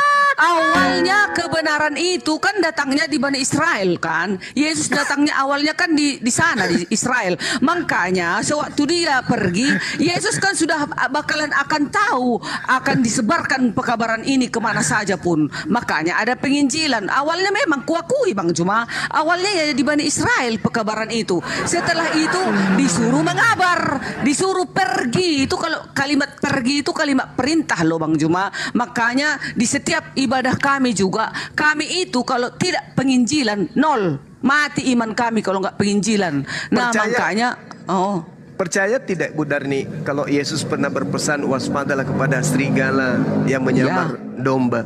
Apa maksudnya serigala yang menyamar domba? Maksudnya begini, yang menyamar. Maksudnya gini, ada yang munafik kan, waspadalah kepada orang-orang yang munafik kan katanya. Lain lagi itu kalau munafik, lain lagi ini yang menyamar seperti domba. Artinya non-Yahudi menyamar Yahudi. Macam lah itu, yang jelas mereka itu semua di luar dari pekabaran Yesus lah itu, yang di luar itu. Sekarang itu. saya ingin Ibu jujur, Ibu ini termasuk Bani Israel atau bukan? Termasuklah aku umat Tuhan. Iyalah, Bang Juma juga termasuk umat Tuhan kalau Bang Juma mau menuruti hukumnya, kalau mau menuruti perintahnya. Oke, tapi kita harus jujur. Kita jujur lah. oke lah kalau begitu. Tapi secara darah, apakah kita betul termasuk Bani Israel? Secara darah. Kalau secara darah, kita kan keturunan Adam dan Hawa. Kayak mana sih Bang Juma ini? Yang saya tanya secara darah, apakah kita betul adalah Bani Israel? Secara darah. Kalau jujur. secara darah kan tidak lah. Yang di sana lah dari orang Israel. Ya beda lah Bang Juma ini lucu kali. Jadi Ani ini, Bang Juma, silakan. Ani ini Israel rohani atau Israel cangkokan? Israel rohani. Aku termasuk, aku termasuk umat Tuhan. Nah, kalau aku termasuk di dalam golongan umat Tuhan, aku harus menuruti perintahnya, hukumnya. Itulah hukumnya 10 hukum. Elohim hanya menurunkan 10 hukum kepada Musa. Itu hanya itunya perintahnya. Jadi Elohim itu tidak ada nama agamanya. Elohim itu tidak agama Advent. Elohim itu tidak agama Islam. Elohim itu tidak agama HKBP. Elohim itu tidak agama Katolik. Tetapi Elohim itu mempunyai 10 perintah yang harus dipatuhi oleh seluruh manusia di muka bumi ini, tidak terkecuali. Awalnya diberikan kepada Musa, setelah itu turun temurun sampai Yesus datang. Makanya dibilang Paulus, hukum Taurat itu maksudnya hukum 10, bukan ikut yang beratus-ratus itu hukum adat istiadat di bangsa Israel, orang Yahudi. Tetapi yang diturunkan langsung oleh Elohim kepada Musa adalah 10 hukum. 10 apa bahasa Inggrisnya itu? 10 apa? Apa itu? 10 perintah, 10 perintah Tuhan. Itulah hanya disuruh dilakukan oleh manusia di muka bumi ini. Itu termasuk dengan kayak di lampu merah, rambu-rambu lalu lintas. Merah, ada hijau, ada kuning. Nah, kita juga itu rambu-rambunya dibikin Tuhan. Jadi siapa petinggi agama dan para nabi yang tidak mengajarkan ini dusta, kan katanya di sini. Jelas. Baik. Saya boleh sedikit Bu Darni. Tadi Ibu sudah mengakui secara darah kita bukan Bani Israel. Itu poin. Tetapi Islam dalam hal ini harus mengakui bahwa awalnya Tuhan itu datang kepada Bani Israel, mengangkat kemudian 12 suku dari Bani Israel. Al-Quran menarasikan seperti ini. Bismillahirrahmanirrahim. Walaqad ahazallahu mitsaqa bani Israil wa ba'athna minhum 12 naqiban wa qala Allahu inni ma'akum la in aqamtumus shalah wa ataitumuz zakah wa amantum birusuli wa azzartumuhum wa aqradtumullaha qardan hasana la ukaffiranna ankum sayyi'atikum wa la udkhilannakum jannat tajri min tahtihal anhar faman kafara ba'da dzalika minkum faqad dalla sawa'as sabil. Dan sungguh pencipta langit dan bumi telah mengambil perjanjian bagi Bani Israel, dan kami telah mengangkat 12 orang sebagai pemimpin di antara mereka. Lalu Allah berfirman, Inni ma'akum, aku bersama dengan engkau, aku bersama dengan kalian. Jika engkau melaksanakan salat, menunaikan zakat, serta beriman kepada utusan-utusanku, rasul-rasulku, dan kamu membantu mereka, dan kamu pinjamkan kepada Allah pinjaman yang baik, pasti akan aku hapuskan kesalahan-kesalahanmu, dan pasti akan aku masukkan kalian ke dalam surga. Ini kata Allah. Tetapi apa yang terjadi kemudian? Mereka melanggar perjanjian Budani. Fabima naqdihim mitsaqahum la'annahum wa ja'alna qulubahum qasiyah yuharrifuna al-kalima an mawadi'ih wa nasu hazzam mimma zukkiru bi wa la tazalu tattali'u ala kha'inatin minhum illa qalilan minhum fa'fu anhum wasfah innallaha yuhibbul muhsinin. Mereka melanggar perjanjian, Bu Darni, sehingga kemudian Allah mengeraskan hati mereka. Mengeraskan hati mereka. Mereka suka kemudian merubah-rubah firman Allah. Mereka sengaja, mereka merubah. Nah, ketika kemudian datang Nabi Isa alaihissalam, demikian juga adanya. Ketika datang Yesus, ditolak juga kan, sesuai dalam Bible. Maka Allah kemudian memberikan solusi yang terakhir.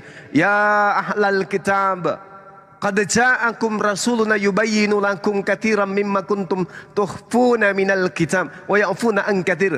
Qad ja'akum minallah nurun wa kitabum mubin. Wahai ahli kitab, ini diseru setelah Rasulullah SAW itu datang. Diseru, wahai ahli kitab, Yahudi, Nasrani, sungguh Rasul kami telah datang kepadamu menjelaskan kepadamu banyak hal dari isi kitab yang kalian sembunyikan. Dan banyak pula yang dibiarkan untuk tidak dijelaskan. Sungguh telah datang kepadamu cahaya dari Allah dan kitab yang menjelaskan.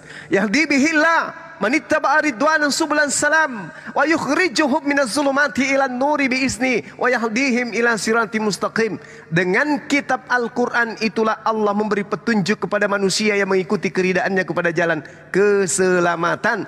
Dan dengan Al-Quran itu pula Allah mengeluarkan orang itu dari gelap gulita kepada cahaya dengan izinnya dan menunjukkan kemudian jalan keselamatan.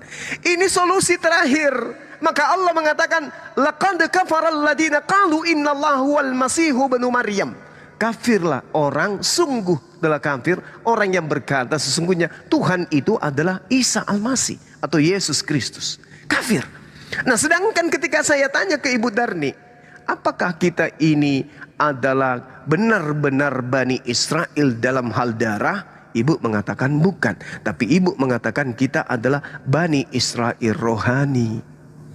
Sedangkan Yesus sendiri mengatakan bahwasanya waspadalah kepada serigala yang nyamar seperti domba.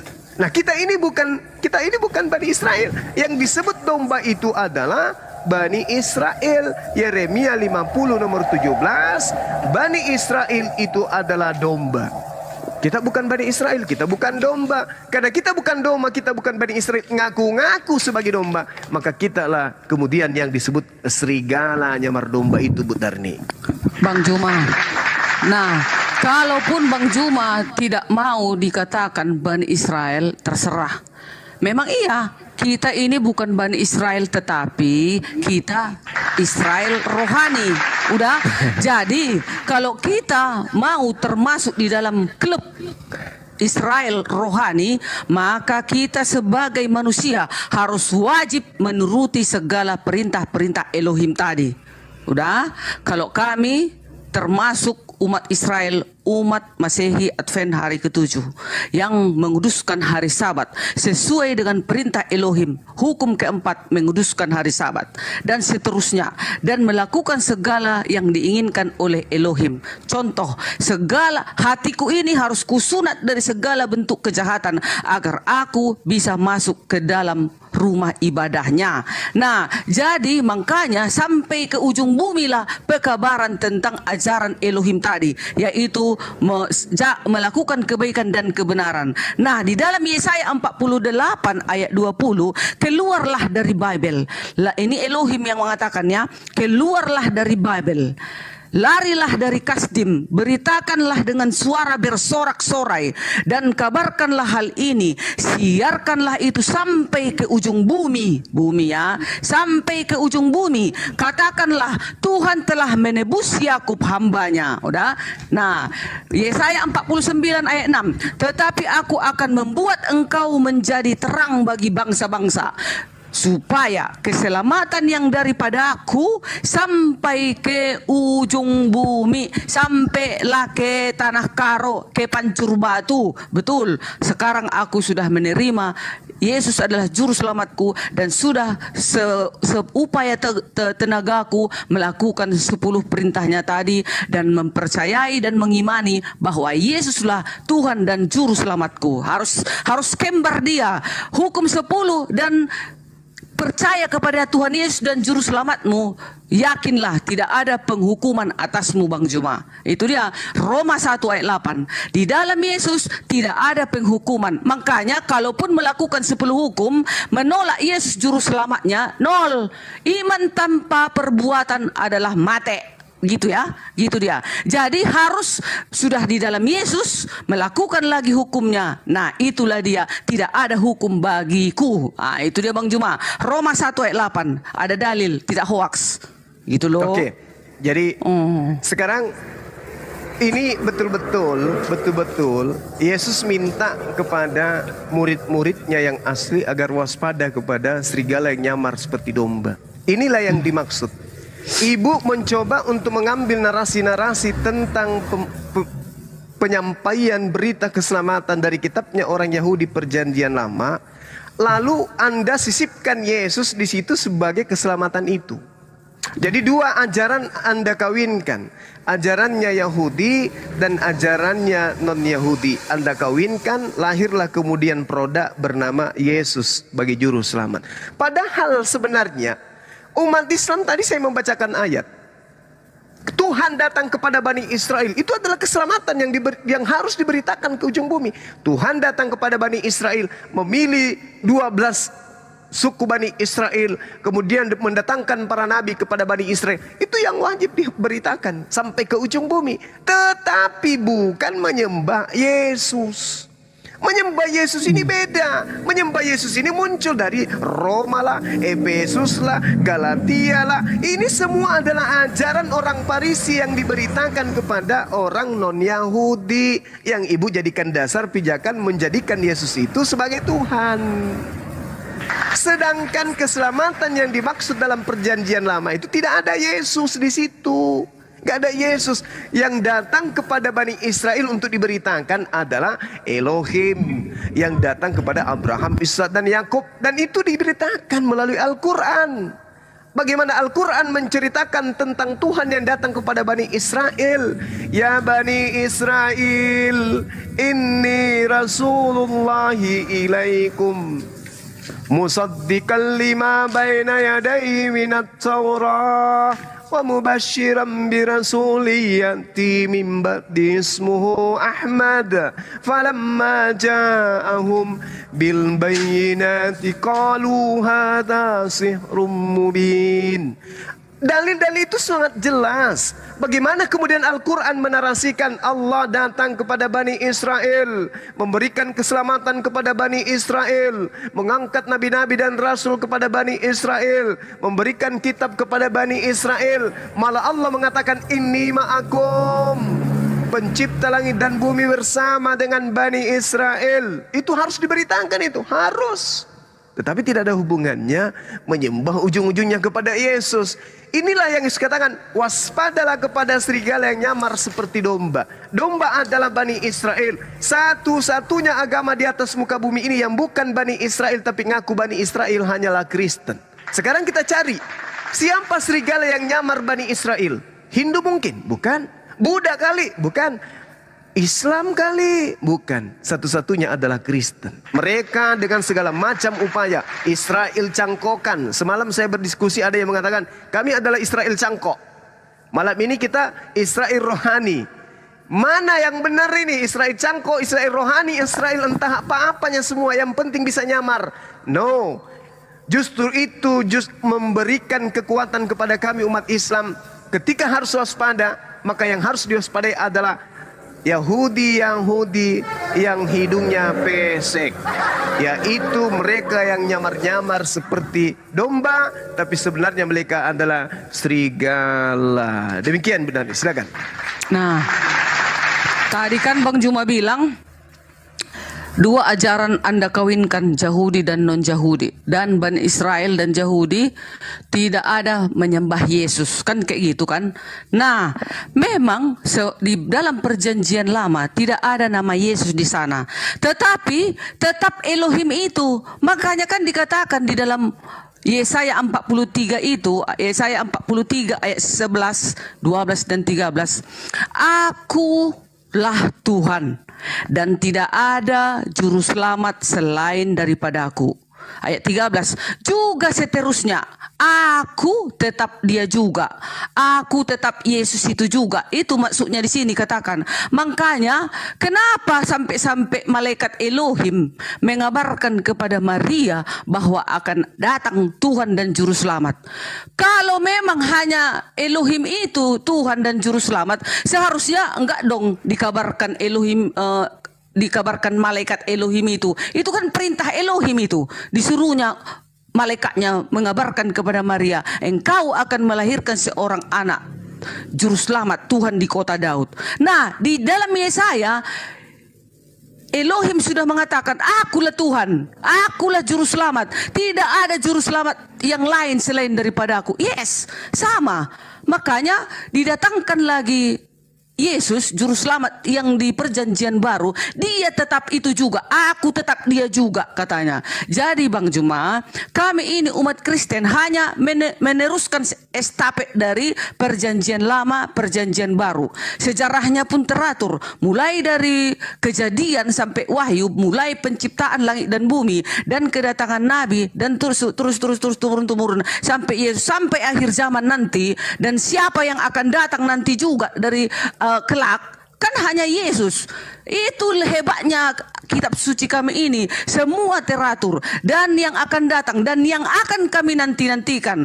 Dan memang kita kan manusia ini semua yang harus kita nantikan ujung terakhirnya adalah kedatangan Pencipta itu, kedatangan Elohim itu. Wujudnya itu harus kita lihat di dalam kemenangan kita itu. Kalau juga nanti di dalam kemenangan kita itu kita tidak ada melihat Tuhan itu, aku tak mau. Kutinggalkan ini, Yesus ini. Kutinggalkan Kristen ini. Sudah pindah aku ke tempat lain. Tetapi Bang Juma, dia berjanji dia akan datang. Dia akan menjemputku, menjemput kami umat-umat yang percaya. Kita sebenarnya, bukan aku aja, semua kita sebenarnya mau dijemput Tuhan Yesus itu. Agar kita mau mengimani dia Tuhan dan Juru Selamat dan melakukan hukumnya itu tadi. Jika engkau mengasihi aku, Derni, turutilah hukum-hukumku. Kan katanya, deal. Enggaknya banyak, enggak usah pun ku tahu dari Kejadian sampai Wahyu. Yang jelas ku percaya, ku imani dia adalah Tuhan dan Juru Selamatku, dan ku lakukan perintah-perintahnya tadi. Tidak ada penghukuman atasku. Roma 1 ayat 8. Enak kali kan? Jelas, tetap kami menyembah Elohim Abraham, Ishak dan Yakub. Satu Tawarikh sudah tertulis. Di luar dari Tuhannya Abraham, Ishak dan Yakub, itu adalah setan katanya, Mamon katanya. Itu Bang Juma, kami tetap menyembah Elohim yang menjadi manusia, itulah Yesus. Apalagi jelas sekali. Oke, baik. Tidak ada keselamatan dari hasil curian, Bu. Itu dulu yang harus dipahami. Tidak ada keselamatan dari hasil haram. Mengambil ajaran orang, mengambil kitabnya orang, kemudian mengklaim itu adalah kitabnya saya dan seterusnya. Tidak ada keselamatan dari hasil curian. Itu dulu. Itu harus dipahami. Kitabnya orang Yahudi hanya untuk Yahudi. Ibu untuk menghalalkan kitabnya orang Yahudi, mohon maaf nih saya berbahasa seperti itu. Karena itu bukan barang non-Yahudi. Kitabnya orang Yahudi hanya untuk mereka. Ketika kemudian dikatakan itu untuk kami, maka apa yang dikatakan? Kami adalah Israel rohani, kami adalah Israel cangkokan, Yahudi pesek kalau saya boleh bilang. Nah, sedangkan kalau ibu mengatakan di dalam Yesaya berapa tadi? Yesaya 43 nomor 11. Tolong mundur satu data dulu, satu ayat kita baca.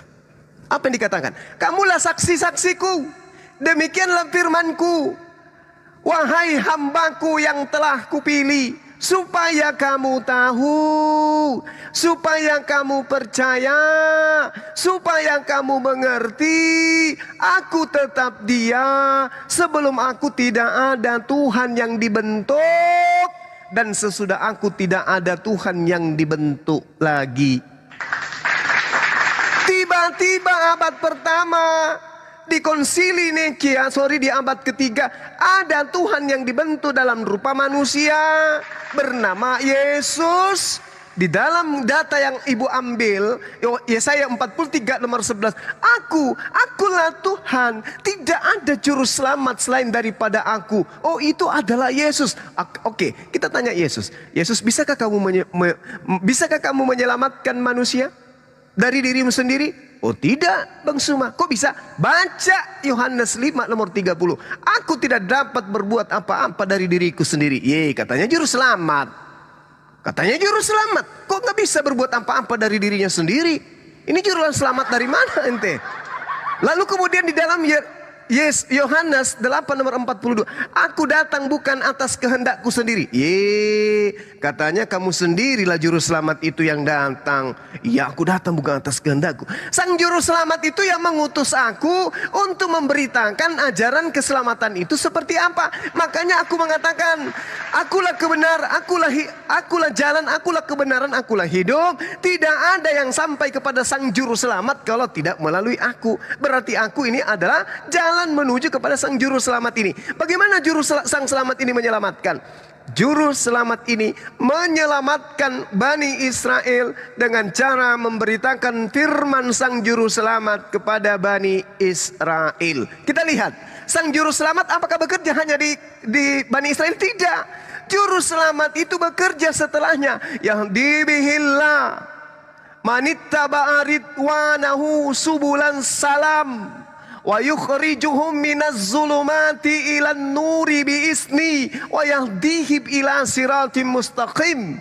Juru selamat itu kemudian datang memberikan kitab yang datang dari juru selamat, memberi petunjuk kepada manusia yang mengikuti keridaannya kepada jalan keselamatan. Juru selamat ini kemudian memberikan kitab suci Al-Quranul Karim sebagai jalan keselamatan menuju kehadirat Allah pencipta langit dan bumi. Itu jadi juru selamat itu datang kepada Bani Israel melalui Nabi Musa, melalui Daud, Salomo, sampai kepada Yesus. Juru selamat itu datang. Coba Anda lihat apa yang diterangkan kemudian di dalam kitab saudara, Kisah Para Rasul 2 nomor 22.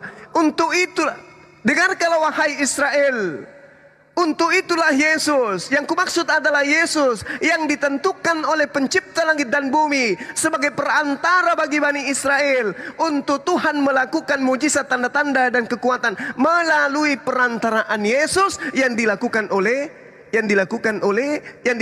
Allah, seperti yang engkau tahu. Jadi bukan Yesus.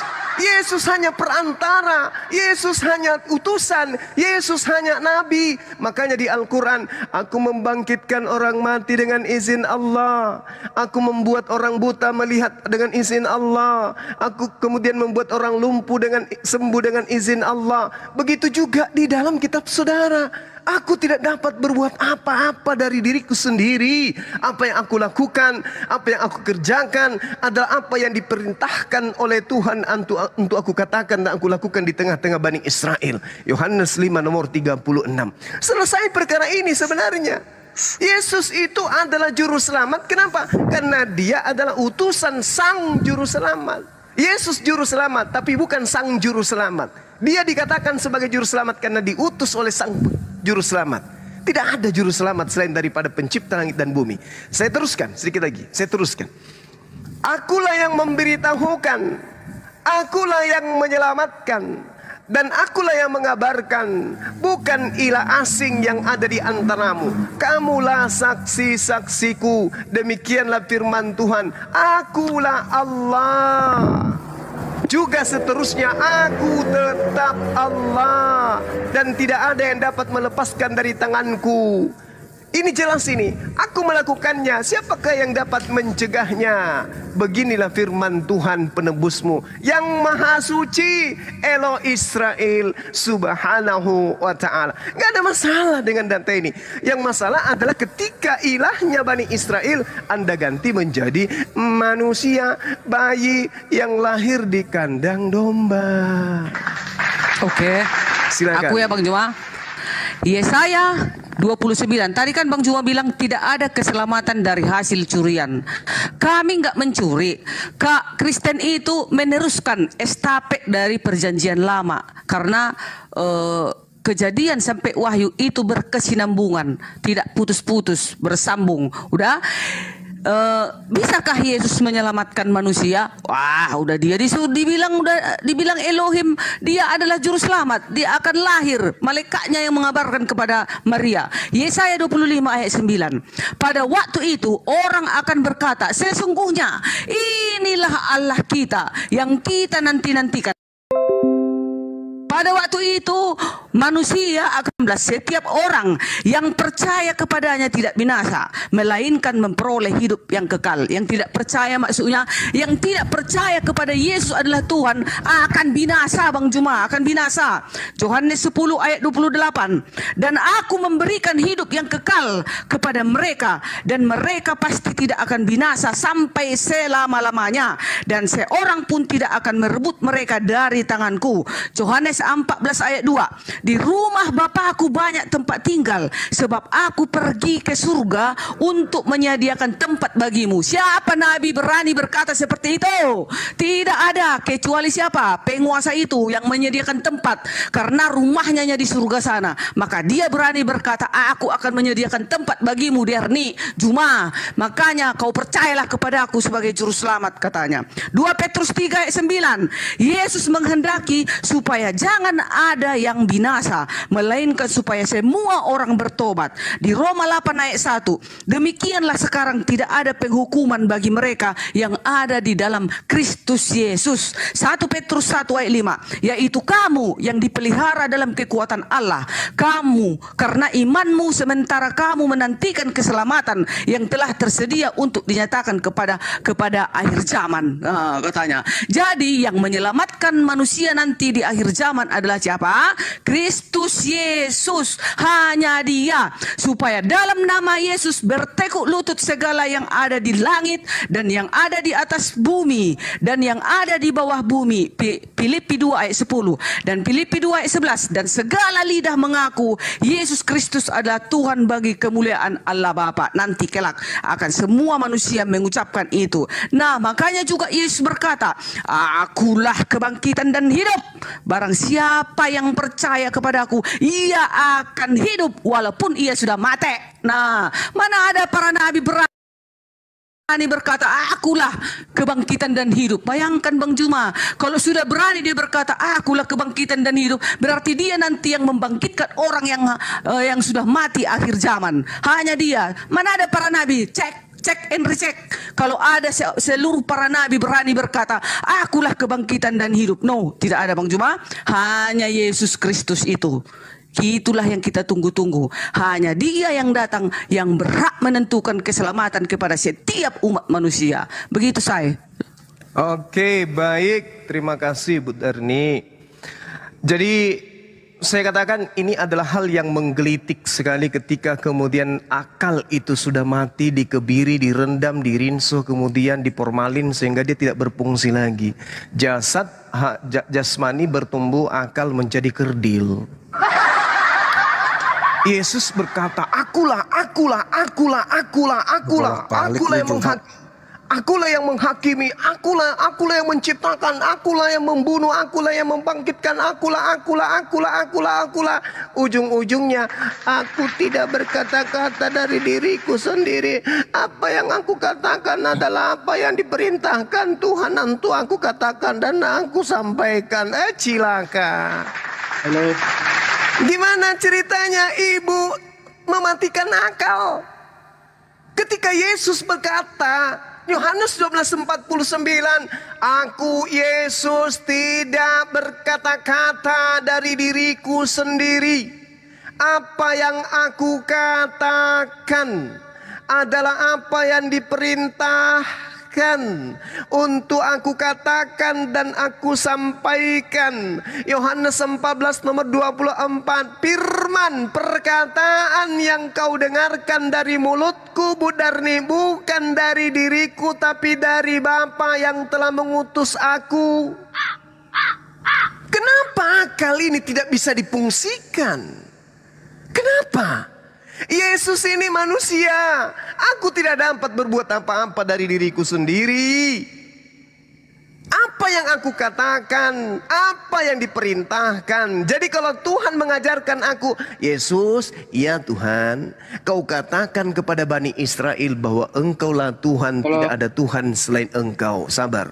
Maka apa yang Yesus katakan di tengah-tengah Bani Israel?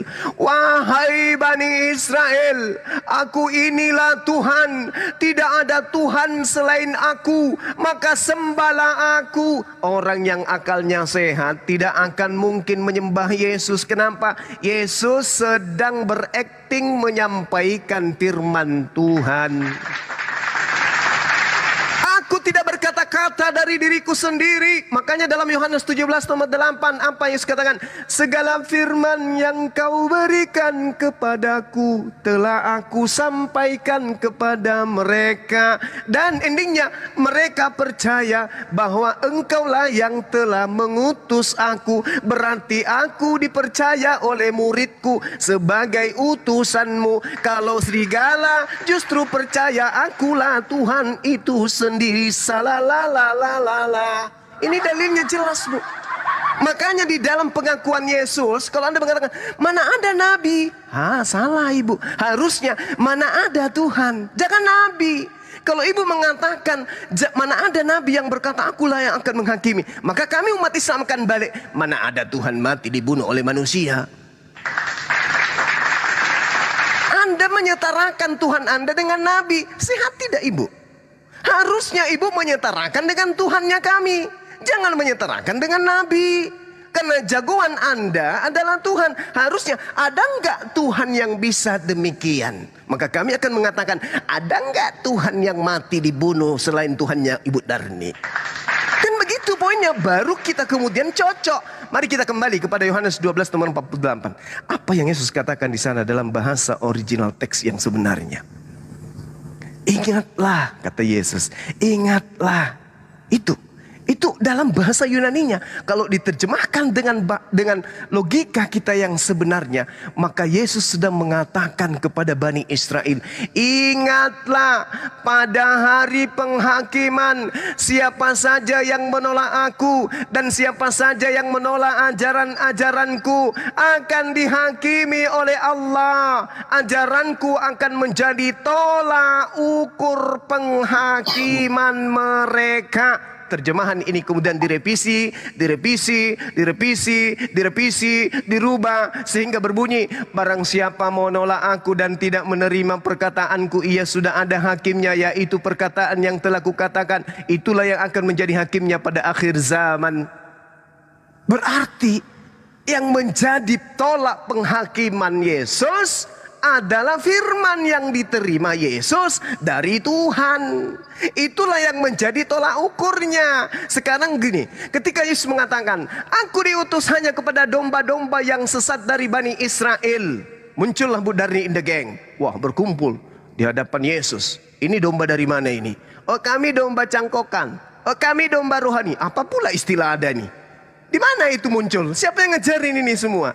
Tidak ada yang ngajarin.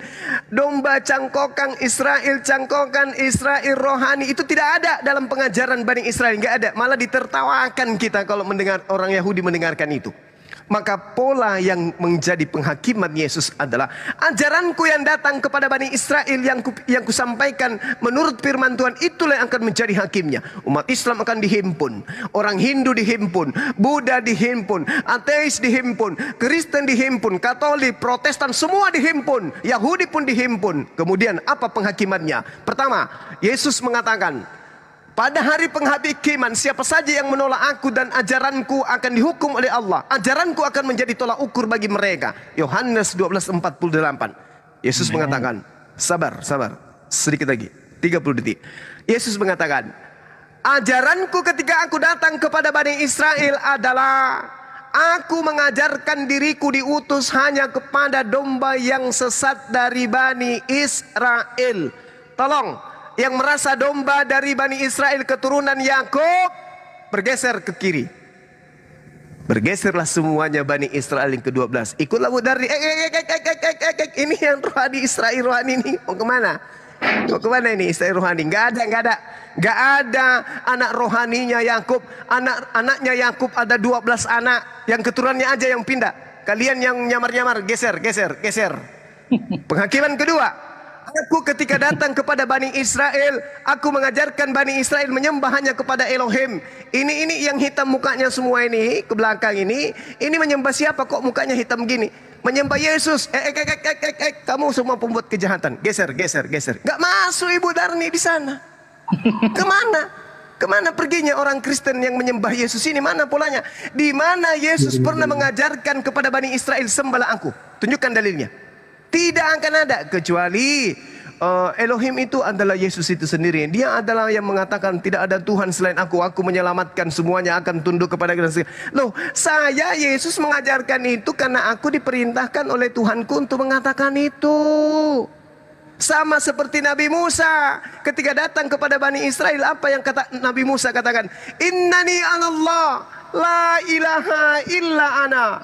Itu yang dikatakan oleh Nabi Musa. Wahai kaumku Bani Israel, aku ini adalah Tuhan. Tidak ada Tuhan selain aku. Maka sembahlah aku untuk mengingatku. Apakah Bani Israel tiba-tiba datang menyembah Musa? Musa haleluya, Musa haleluya. Tidak. Nabi Musa sedang menyampaikan firman Tuhan. Harusnya Bani Israel juga mendudukkan Yesus sebagai utusan Tuhan. Muncul Kristen dari barat. Justru Yesus jadi Tuhan.